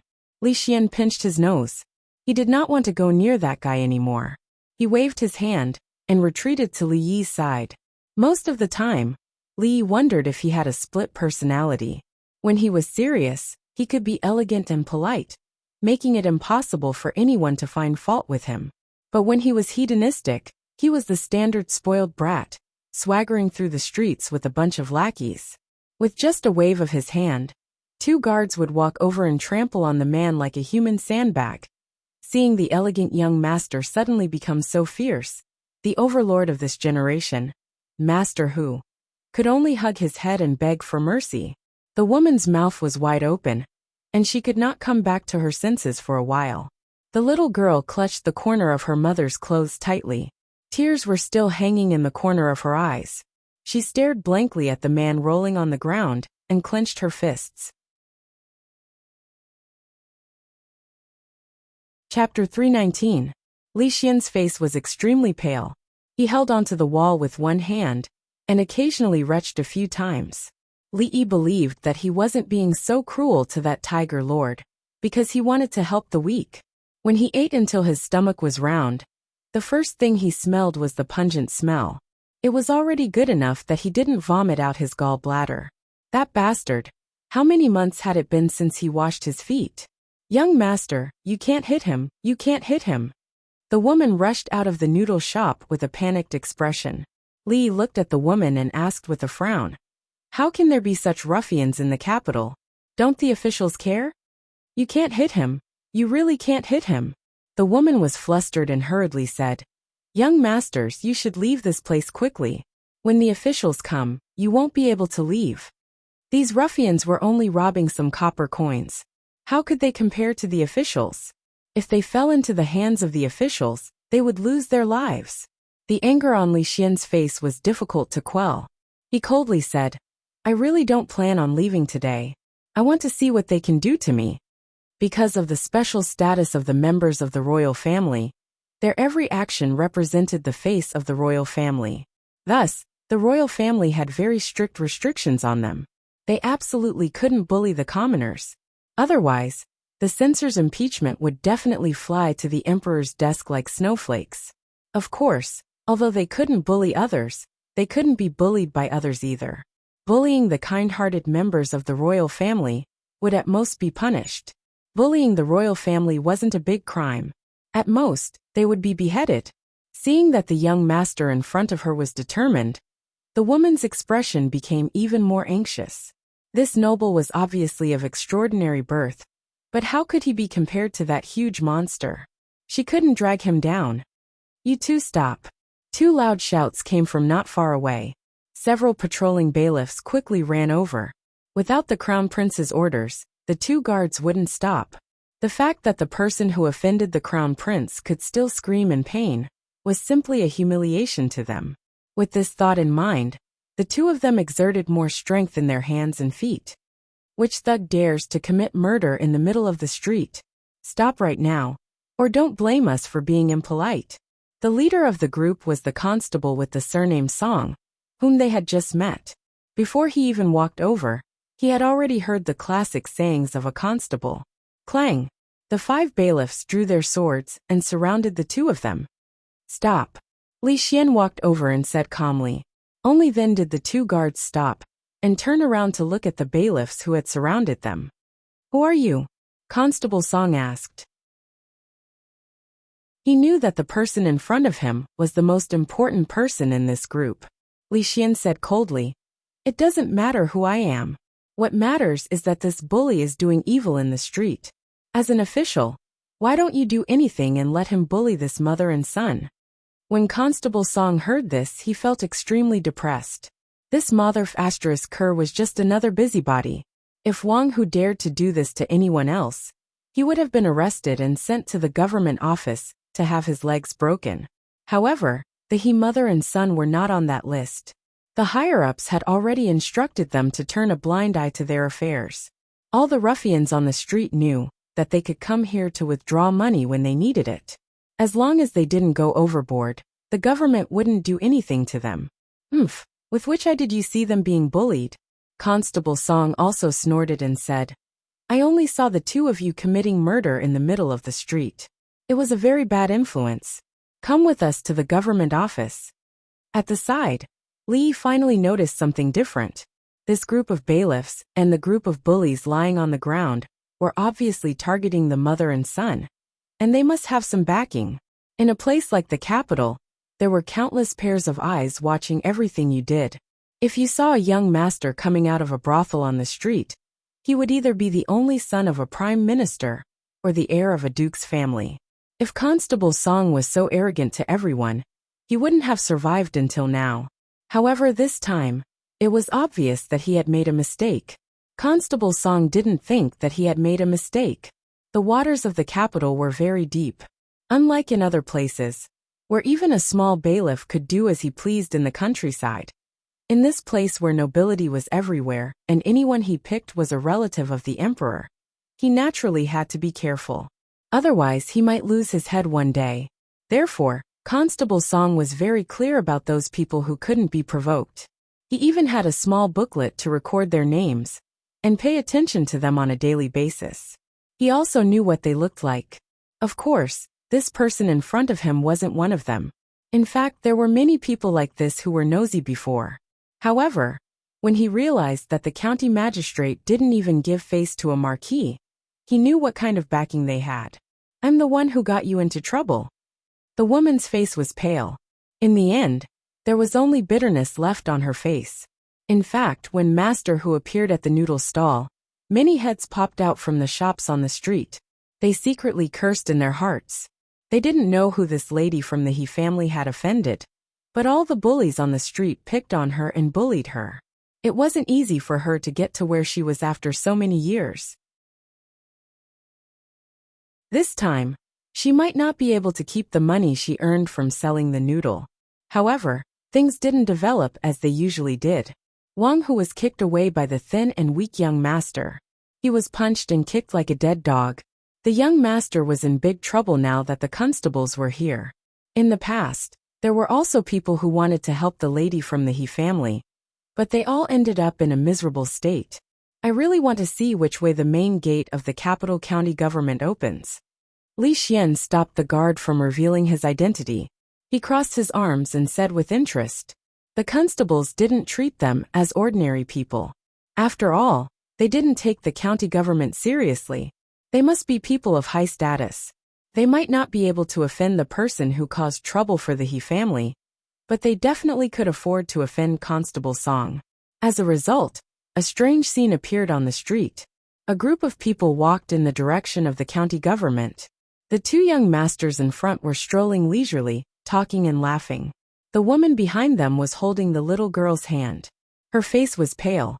A few constables followed behind, as if they were escorting them. It was often said that it was difficult to be an official in the capital city. Those who were officials in the capital city were all outstanding among the country's officials. They were the true pillars of the country. It was not an exaggeration to say that they brought honor to their ancestors. Of course, this did not include the county magistrate of the capital city. Although the county magistrate of the capital city was the county magistrate in name, he was still under the rule of the emperor. His rank was very high, equivalent to or even slightly higher than the magistrate of the other provinces. However, no matter how high his rank was, it couldn't hide the awkward status of the county magistrate of the capital city. The reason was simple. The capital city was the capital of a country. It was where the imperial city was located. There were countless princes and nobles. From the beginning to the end of the street, there were several officials who had a higher rank than the county magistrate. Chen Yu was such a good-for-nothing county magistrate. He was just over 40 years old and had a lot of white hair on his temples. It had been 3 years since he was promoted to the county magistrate of the capital city. At this time, Chen Yu was worried about a case. The young master of the Duke of Zhao Kingdom and the young master of the Duke of Wei fought over a girl in a brothel. The guards of the two families teamed up and tore down the brothel. Now he had to decide which of the two was guilty. How the hell was he supposed to decide? No matter which one it was, he couldn't afford to offend them. The only thing he could do was to smooth things over. As for the brothel, it was the bad luck of the madam. Just as he was feeling vexed, a constable came to report that there was a new case.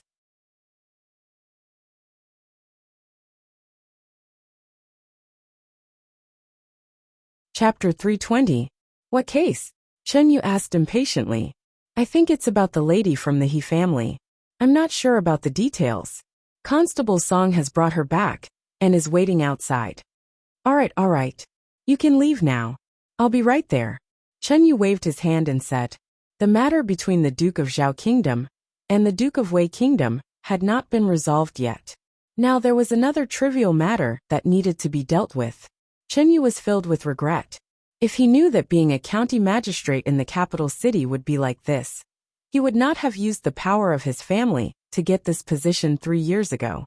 It would have been better to be a free magistrate in another state. There was no trifling matter at the foot of the emperor. Any ordinary case in the capital city could reach the ears of the emperor. If it was not handled well, the magistrate might be sent back to his hometown. It's that lady with the surname He again. Chen Yu frowned. He stood up and walked out. Although he was the county magistrate of the capital city, he was also a branch of the Chen family. If it was not for the support of the House of Duke, he would not be where he was today. Of course, he had to pay attention to the things that they asked him to do. Chen Yu had heard about what happened 20 years ago. There was a noble family that had a marriage alliance with the House of Duke. Before the wedding, the eldest son of the family eloped with a commoner girl. This caused the House of Duke to lose face and became the laughingstock of the wealthy families in the capital city. The lady from the Chen family never married. Until now, she was still living in the House of Duke. Now that the High Duke's public house was like the sun in the sky, the other noble family that was once prominent was gradually declining, and the woman's family was also affected. Due to certain reasons, the High Duke's public house could not be too ruthless, but they would not let them off easily either. Chen Yu was ordered by the House of Duke to take care of the He family for the past 3 years. The hall of the county government was actually a very dignified place. There was a huge horizontal board hanging in the center of the hall with the words "Mirror of Eminence hangs high." 2 rows of bailiffs stood solemnly on both sides of the hall with water and fire sticks in their hands.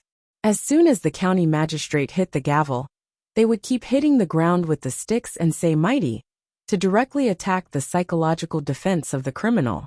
Li Yi was already used to all of this, so he wasn't affected in the slightest. Needless to say, Li Xian, even the second young miss of the Lu family, was sizing up the decorations here, as she commented on them. The capital was indeed the capital.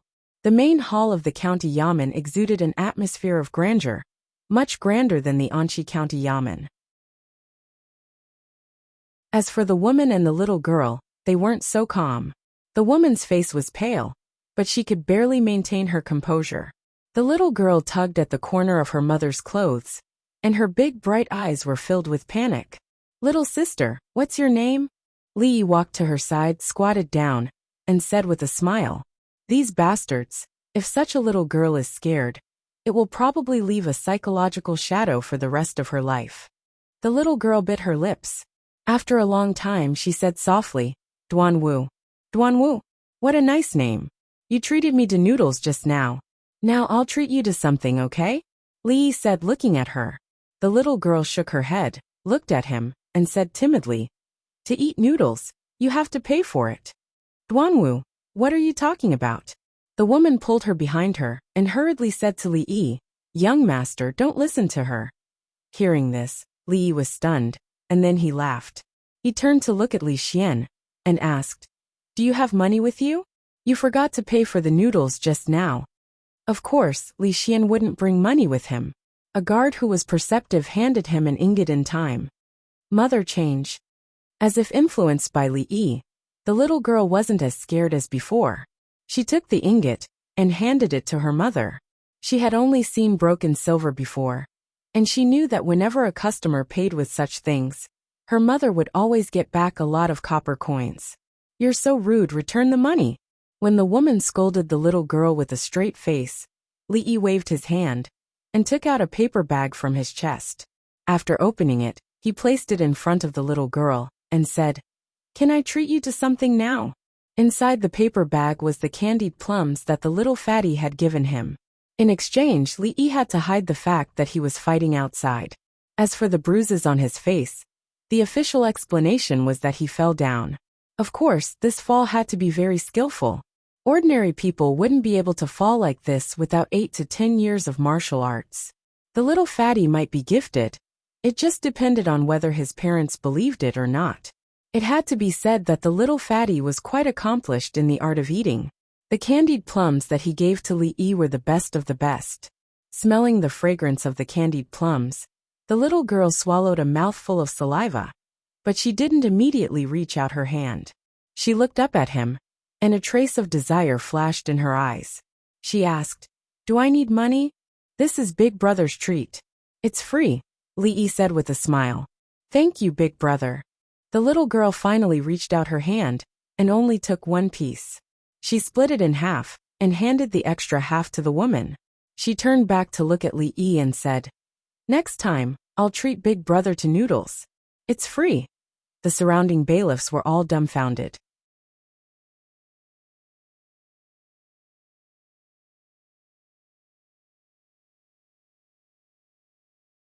Seeing Li Xian's righteousness, as if he really was a scholar who was pleading for the people, Li Yi felt that if there was a Best Actor award in this world, there would definitely be a spot for him. He didn't use his identity as a prince, but pretended that he didn't have any background. There must be something wrong with this abnormal situation. No matter how he looked at it, the forehead of the official in the court was faintly black, and he would be in trouble soon. "How dare you?" Chen Yu slammed the gavel and said angrily. He stared at the woman in the audience with bright eyes and asked, "Madam, tell me, did someone want to rob you and your daughter of their money?" The woman turned her head and looked at Li Xian with deep regret in her eyes. She gritted her teeth and said, "No." She knew that if she told the truth, it would end up harming the two young masters. Wasn't twisting the truth the best thing these officials did? Chen Yu walked to the audience and looked at Li Xian. He said, "Even she denied it. What else do you have to say?" Li Xian looked at the woman with a thoughtful expression. "Men, arrest these two lawless villains who are fighting in the street, and give them 50 strokes of the cane." Chen Yu waved his hand and looked at Li Xian. He said again, "Keep your servants in check in the future. If it happens again, I won't let it go easily." "You dog official, you're really in cahoots with these guys," Rui said coldly. If Li Yi hadn't stopped him, he would have pulled out his sword and cut off the dog official's head. Li Yi looked bitter. He decided not to tell Mississippi Lu those martial arts stories anymore. She didn't learn the good ones, but always learned those messy things.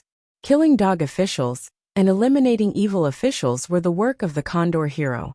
What did it have to do with her, the deadly fairy? Chen Yu's face was a little pale. He had been an official for many years, and had never been called a dog official. Before he could lose his temper, a jade waist token appeared in front of him.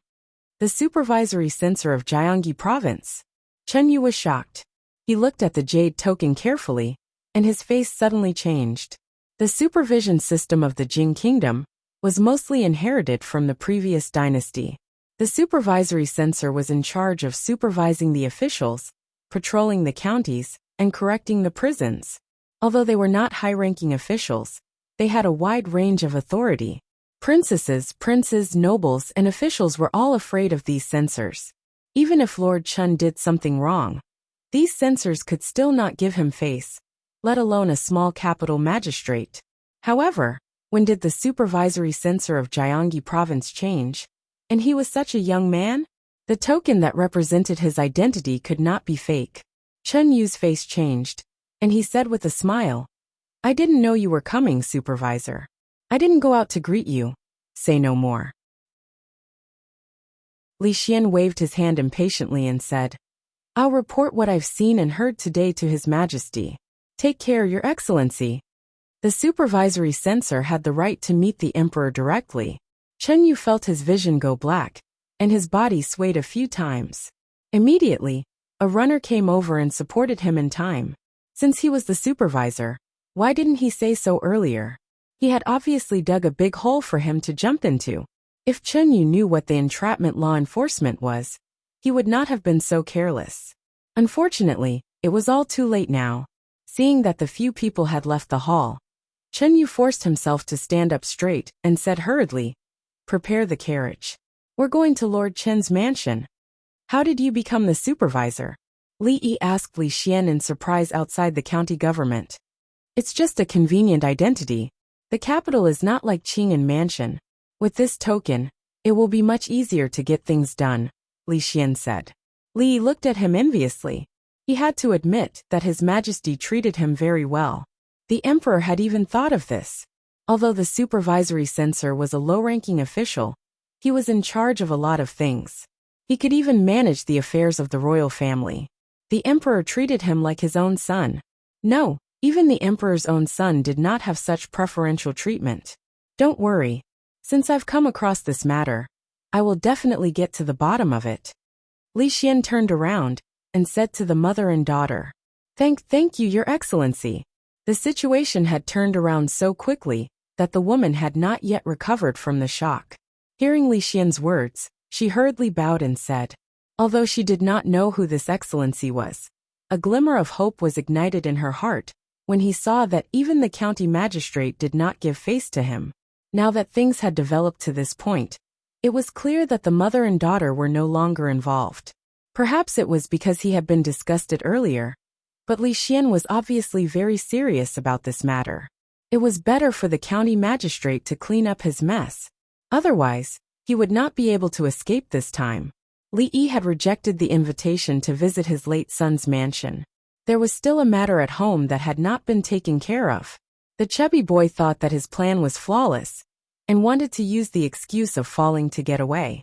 At this time, no one knew what kind of torture he was suffering. Li Yi also had a part in this matter, so it was only right for him to share some of the burden. As expected, not long after he stepped into the Li mansion, the chubby boy's howl came from one of the halls.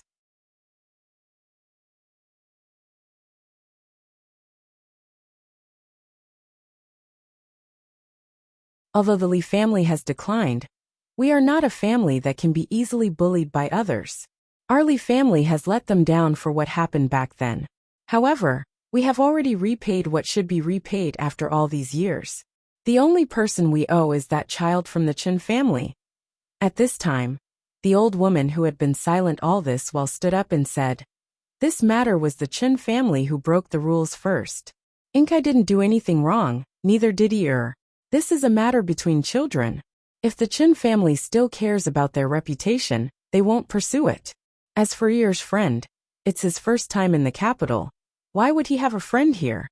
I met him in Qing'an Prefecture. It was a coincidence that I bumped into him in the capital this time. Li Yi walked in from outside and explained, and Rui are back. The old mistress smiled and said, if it wasn't for today, Inkai would have been at a disadvantage.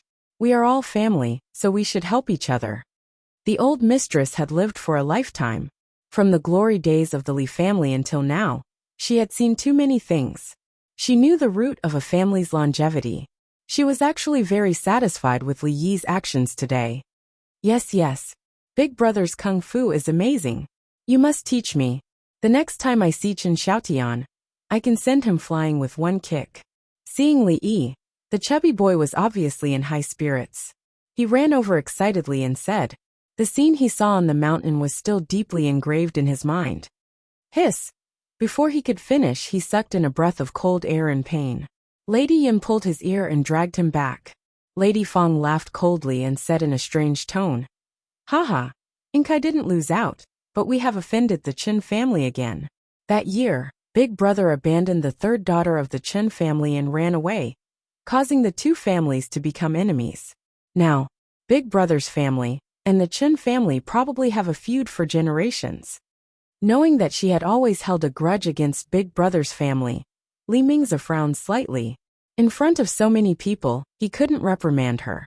He turned to look at Li Yi and said, in a few days, I will think of a way to move around and see if I can transfer you to the capital. However, the capital is not like Qing'an Prefecture. In the future, remember not to be so impulsive. Li Yi could feel that although this second aunt seemed to be dissatisfied with him, he really didn't take it to heart. After all, it wasn't like he hadn't seen second aunt before. He had long been immune to her. However, they had only known each other for a day, but this dignified man in front of him was so protective of him.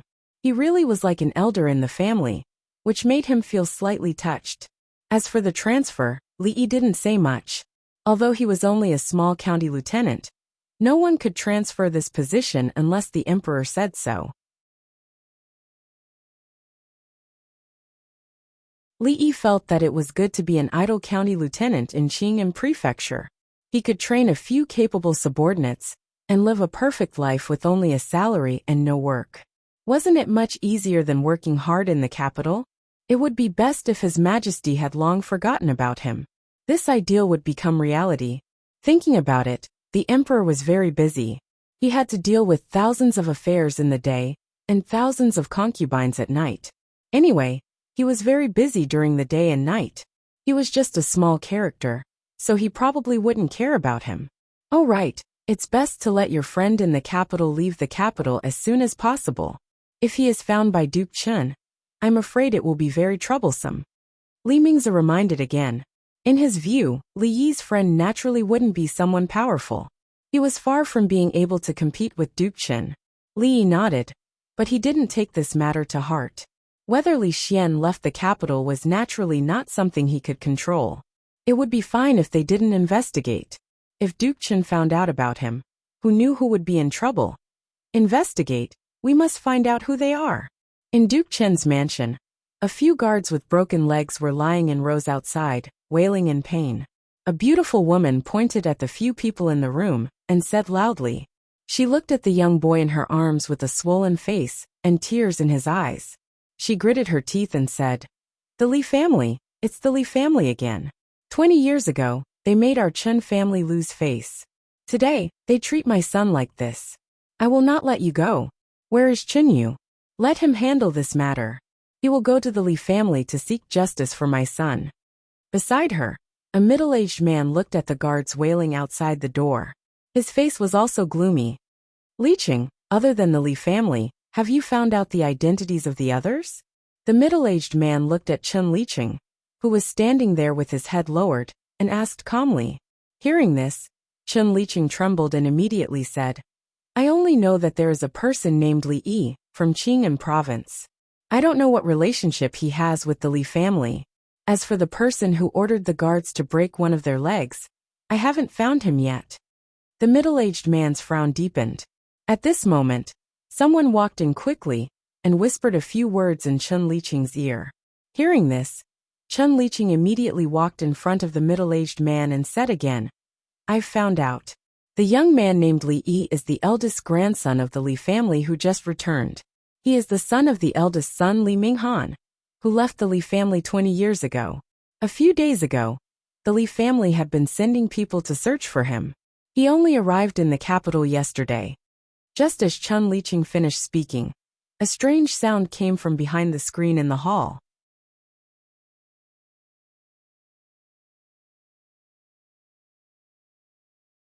Chapter 323.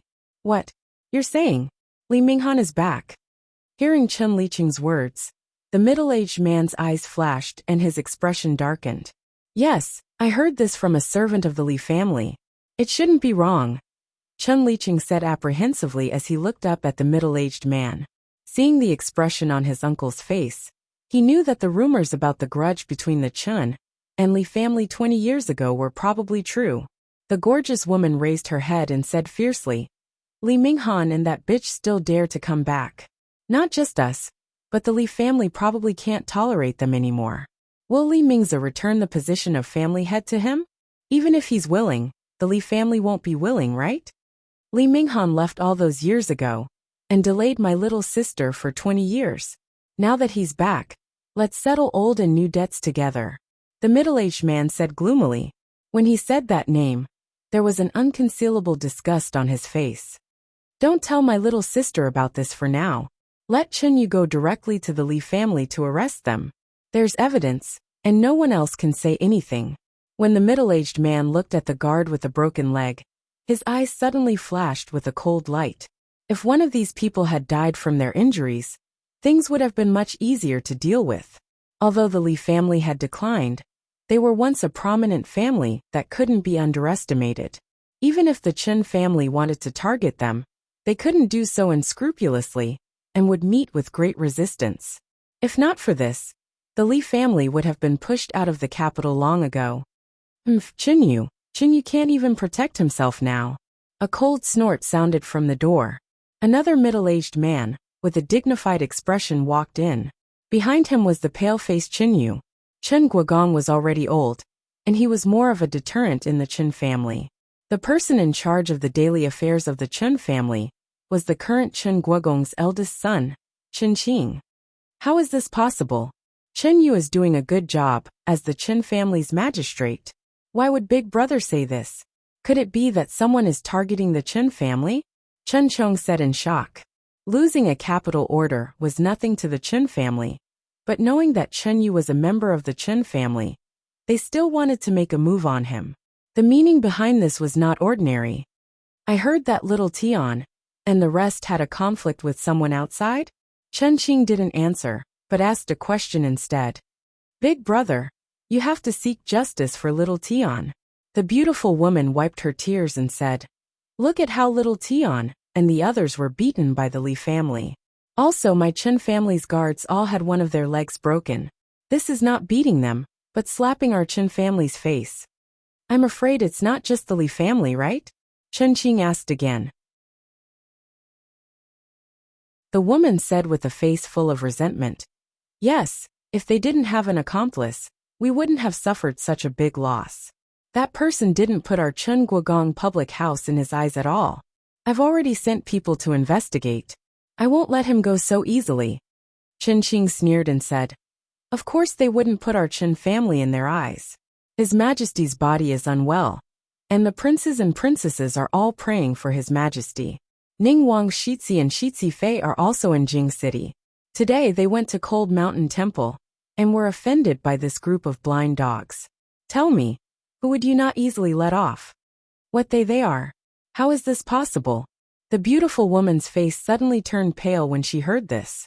She said in disbelief, could it be that those servants whose legs were broken had offended Prince Ning and his wife today? Chen Qing glanced at them and said, I've told you long ago that we will get back at the Li family for my little sister's grievances. There's no need to cause trouble for the He family. Yet for this small matter, you've dragged Qin Yu into it as well, bending the law for personal gain to the supervisor of Jiangyi province. I'm afraid Qin Yu's position in the capital has come to an end. Everything that the Chen family has done for him over the past few years has gone down the drain. A bitter smile appeared on Qin Yu's face. With the current situation, he couldn't intervene. Qin Yu has been in office for 3 years and hasn't made any major mistakes. He won't lose his position because of this matter, right? Chen Chong hesitated and said, moreover, the Qin family has influence in the imperial censor. Why don't we send someone to the supervisor of the imperial censors? We should. Qin Qing looked at him and asked. His Majesty just appointed Prince Ning as the supervisor of Jiangyi province 2 days ago. This morning, he was offended by that group of servants. Just now, you were still thinking about how to not let him go. How do you think we should do that? Chen Chong was stumped for words. Although the Chen family was one of the top nobles in the capital, all of this was given by the imperial family. If they were to clash with the imperial family, they wouldn't end up well. If it was an ordinary clash, it wouldn't be a big deal. After all, this wasn't Prince Ning's territory. In terms of strength, the Chen family was stronger. However, the crown prince and his wife were praying for His Majesty. If this matter was blown out of proportion, it wouldn't just be a conflict with the crown prince. Let's drop this matter for now. Send someone to prepare a generous gift and personally deliver it to the crown prince's residence.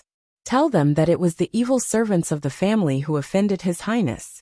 Apologize to them carefully. As for Chen Yu's matter, don't mention it again. The only thing the Chen family could do now was to lower their stance as much as possible. As for Chen Yu's fate, it would depend on how the crown prince wanted to deal with it. As for the Li family, they didn't know what kind of relationship they had with the crown prince's residence. The power structure in the capital was very complicated. If a single move was made, it would affect everything. Chen Qing said a few words in a low voice and said, for the time being, keep the matter of Li Mingan's return to the capital a secret from Third Sister. Tell them to watch their mouths. If even the slightest bit of information is leaked, they will not be let off lightly. When Chen Qing said this sentence, a figure had already retreated from behind the screen. When she passed through the courtyard of the back hall, there were already 2 streaks of tears on the woman's face. She was still mumbling to herself, he's back, he's finally back. The old mistress went to the Cold Mountain Temple today to pay a visit to an eminent monk with profound dharma. However, it seemed that she didn't see the Ruidu. She didn't see the master and returned in disappointment. She didn't expect the old monk to be a famous person. Li Yi didn't know whether or not his dharma was profound, but he liked to give empty promises. He promised to copy the scriptures, but all he got was a promise of, "I will repay you generously in the future." It was too insincere. Li Yi felt it was a pity that the old monk wasn't in Qing'an Prefecture. Otherwise, he could have given him a chance to repay him generously, the Rui do that Master Tan Yin had consecrated. Why couldn't he sell it for 10 times the price? Now, he could only wait until the branch of Rui workshop opened in the capital, and then invite him to cut the ribbon to repay the favor. He had even thought of the advertising slogan. Rui do Master Tan Yin said it was good after using it. If he painted a charmingly naive bald head on the bottle, it would definitely sell well.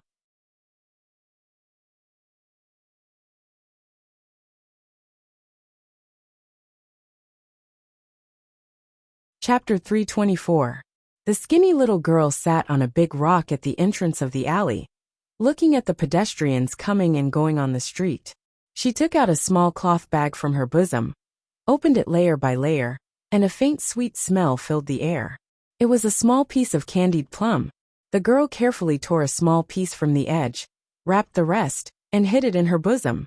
She placed a small piece of candied plum in her mouth, and was reluctant to swallow it.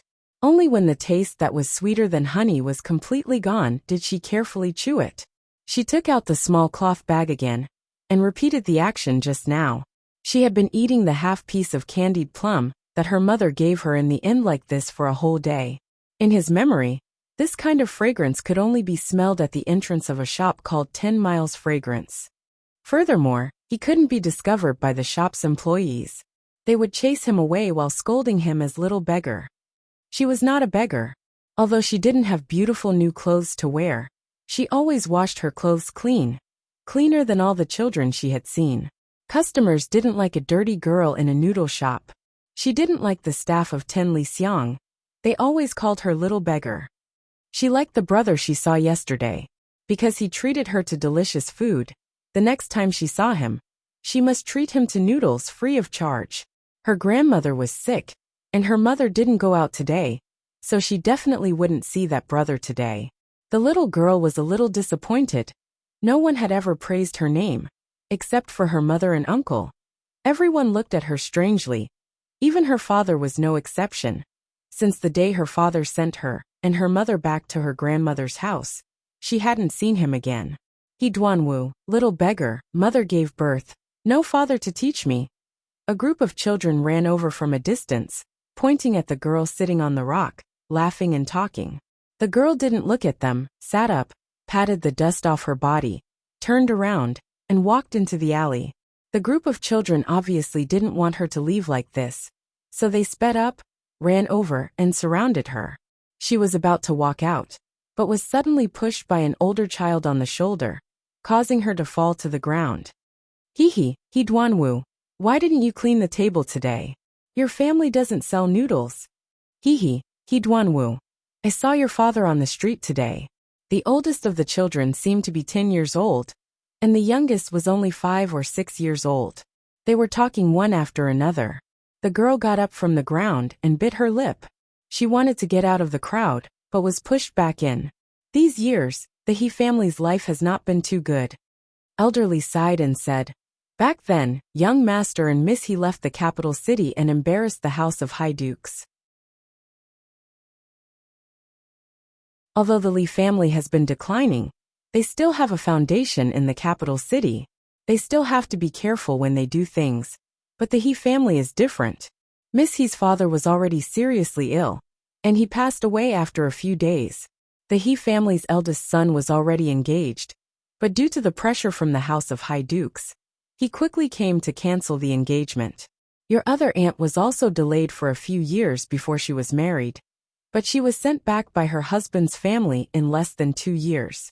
I'm afraid it's also because of the house of high dukes. The old man sighed and continued. Fortunately, the He family is just a commoner, and the house of high dukes won't use more underhanded methods to protect their reputation. The Li family can't help them openly, but they have helped them resolve a lot of trouble in the dark. It's good that young Master goes to meet them, and they should know about Miss He's situation. There was an endless stream of people on the street, An elderly told Li Yi about these things in detail. Li Yi could still remember the face of the man who carried him everywhere to seek medical help on a snowy night. There was another figure in his mind that he could not see clearly, and that figure was the person closest to him in this world. Whether it was the Li family or the He family, there wasn't much of a difference in his heart. Their bodies had the same bloodline as this body, and it brought him an irreplaceable sense of closeness. This was something he couldn't feel from Rui and the others. Hey, there used to be a noodle stall here. Why isn't it here today? The chubby boy had been anticipating something along the way, and when he reached the corner of the street, he suddenly said in surprise. There was a hint of disappointment in his voice. He had planned to let his big brother see how delicious this noodle stall was, and also ask him to teach him martial arts. Now, it seemed that his wish had been temporarily dashed. Since yesterday, the chubby boy had obviously been pestering him, and this time, he even wanted to follow him out. Hearing his words, Li Yi raised his head and looked around. The place where he ate the noodles yesterday was empty. The woman and the little girl were gone. But thinking about what happened yesterday, it was normal that they didn't come out to set up a stall today. The mother and daughter looked quite pitiful. If possible, Li Yi wanted to buy the recipe for the noodle stall. Under normal circumstances, a few hundred taels of silver would be enough for a family of 5 to live comfortably for the rest of their lives, even if they ran out of money. One reason was because he really liked the taste of the noodle, and the reason why he was willing to spend several times the price of the noodle recipe was purely because he had an indescribable good impression of the little girl. Young master, the He family is in front. After turning a corner and walking a few dozen steps, Elderly pointed to a deep alley and said, the He family is in there. Even in the future, even in the most prosperous cities, there would still be old and rundown places, let alone in this era. In the capital, not only did the royal family and various officials and nobles live there were also poor families who could not eat their fill in the inner city of the capital. This was clearly a place similar to the slums. When Li Yi and the other two followed a narrow alley, the road ahead was blocked by a group of children. The alley was already narrow, and with 7 or 8 children surrounding it, there was no way to get through. Little beggar, your father doesn't want you anymore. What's that in your hand? Let us see. Let go. If you don't let go, I'll beat you. What are you doing? Seeing a young girl being pushed and shoved by them, Li quickly walked over and yelled, Come on, come on, come on. Seeing that someone had arrived, the naughty brats immediately scattered. The girl picked up a cloth bag from the ground. It had been accidentally dropped by them in the process of fighting over it. She patted the dust off it and carefully kept it in her bosom. Then, she raised her head to look at the figure walking over, and her small face couldn't help but be slightly startled. Li Yi walked over and gently patted the dust off her body and asked, Duan Wu, why are you here? Where's your mother? My family lives here, and my mother is at home brewing medicine for my grandmother. Seeing that big brother again, the little girl raised her head and said with a smile. With that, she suddenly tilted her head and watched as the little fatty stuffed a fragrant pastry into his mouth. The little fatty blushed under her gaze and handed over the paper bag in his hand and asked, Do you want to eat? Duan Wu. As if remembering something, Li suddenly looked at her and asked, What's your surname? My surname is He Duan Wu. The little girl raised her head and looked at him with her large, bright eyes as she spoke in a small voice.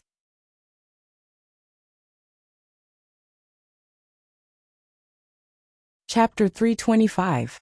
Mother, get up and drink your medicine. The woman in the coarse dress brought in a bowl of black medicine and walked to the bedside. She spoke softly to the old woman lying on the bed.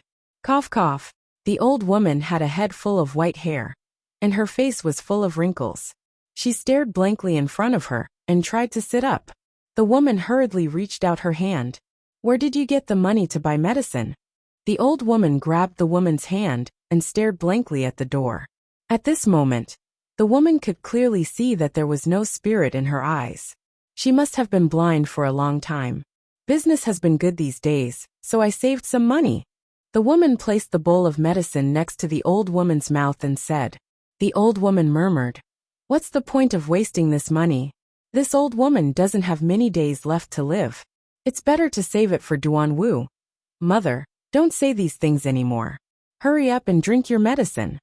The woman sighed and urged. She glanced at a jar in the corner of the room. Buried under the jar was the silver that the young master gave her yesterday. After using that money to buy medicine for her mother, there was still more than 9 taels left.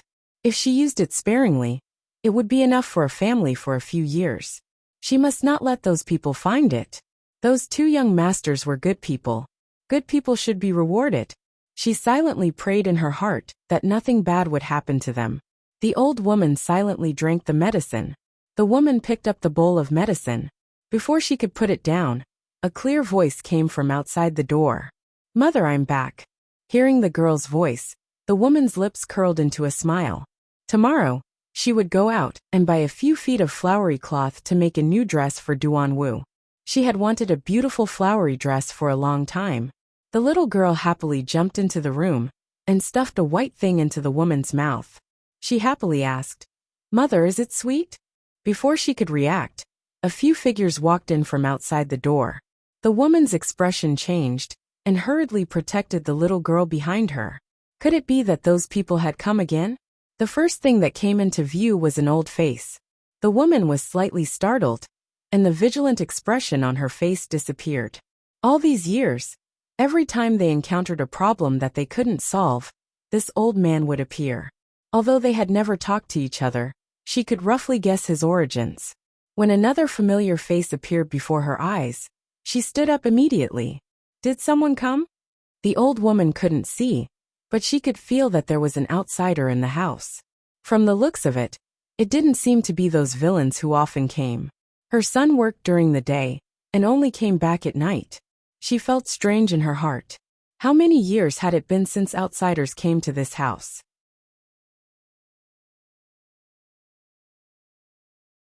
After Li Yi entered the house, he looked around. It wasn't an exaggeration to use this phrase to describe a family with only 4 bare walls. Other than a stove and a bed, there was no other furniture. There were only 4 walls. The only bed was in the corner, and an old woman with white hair was lying on it. There was also a small room inside, separated by a curtain.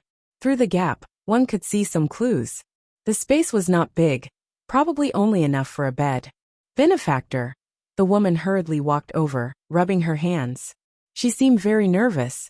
If it wasn't for the young master in front of her, she wouldn't have the money to buy medicine for her mother. Those 10 taels of silver could be considered as the money to save their lives. Auntie. Li looked at the woman and said. The woman was about to open her mouth to say something, but suddenly heard the young noble say something. She was startled, her mouth opened halfway, and her expression became blank. He family Xiaonyang's son. The old man with the surname Li took a step forward, looked at the woman and said, This is your sister's child. Jade Nyang, is Jade Nyang back? Where is Jade Nyang? Before the woman could react, an anxious voice suddenly came from the room. The old woman was anxious to get off the bed. Because she couldn't see, she tripped and rolled off the bed, but she didn't care at all. She struggled in the direction of the door. Mother! The woman exclaimed and hurriedly ran over to help the old woman up. The old woman stared blankly at the direction of the door. 2 lines of tears rolled down from her empty eyes. She murmured, My Jade Nyang, where is my Jade Nyang? The little girl stood there blankly. She didn't know what had happened. It was the first time she saw her grandmother like this. Her face was pale, and she didn't know what to do. Grandmother, don't worry. Mother is not in the capital. I came this time to take you back. Li didn't know if the old woman would be able to take such a blow if he told her that the Jade Nyang she spoke of had already passed away over 10 years ago. At this time, he could only comfort her like this. As for the truth of the matter, it was better to tell her slowly. After seeing that they had lived in such a place all these years, he could guess what kind of hard life they had lived. Naturally, he couldn't ignore it. Just now, Li Yi had already thought of taking them back to Qing and Fu. No matter how long the hands of the nobles in the capital stretched, they couldn't reach Qing and Fu. You are Jade Nyang's child? As if thinking of something, the old woman temporarily forgot about the matter of Jade Nyang. She grabbed Li Yi's hand and continuously rubbed her calloused and rough palm on his face. She murmured, "Jade Nyang's child, my grandson, he is so handsome like Jade Nyang." As the old woman spoke, her voice gradually became softer. She tilted her head and let out a light snore. Great joy and great sorrow were the most hurtful. Li Yi hurriedly helped the old woman to the bed and had her lie flat. After covering her with the blanket, he turned his head and saw that the woman, who was his aunt, was looking at him with a complicated expression. Actually, when he found out that the little girl's name was He Duanwu, Li Yi understood where that familiar and intimate feeling came from. Because both of them had half of the He family's blood flowing in them.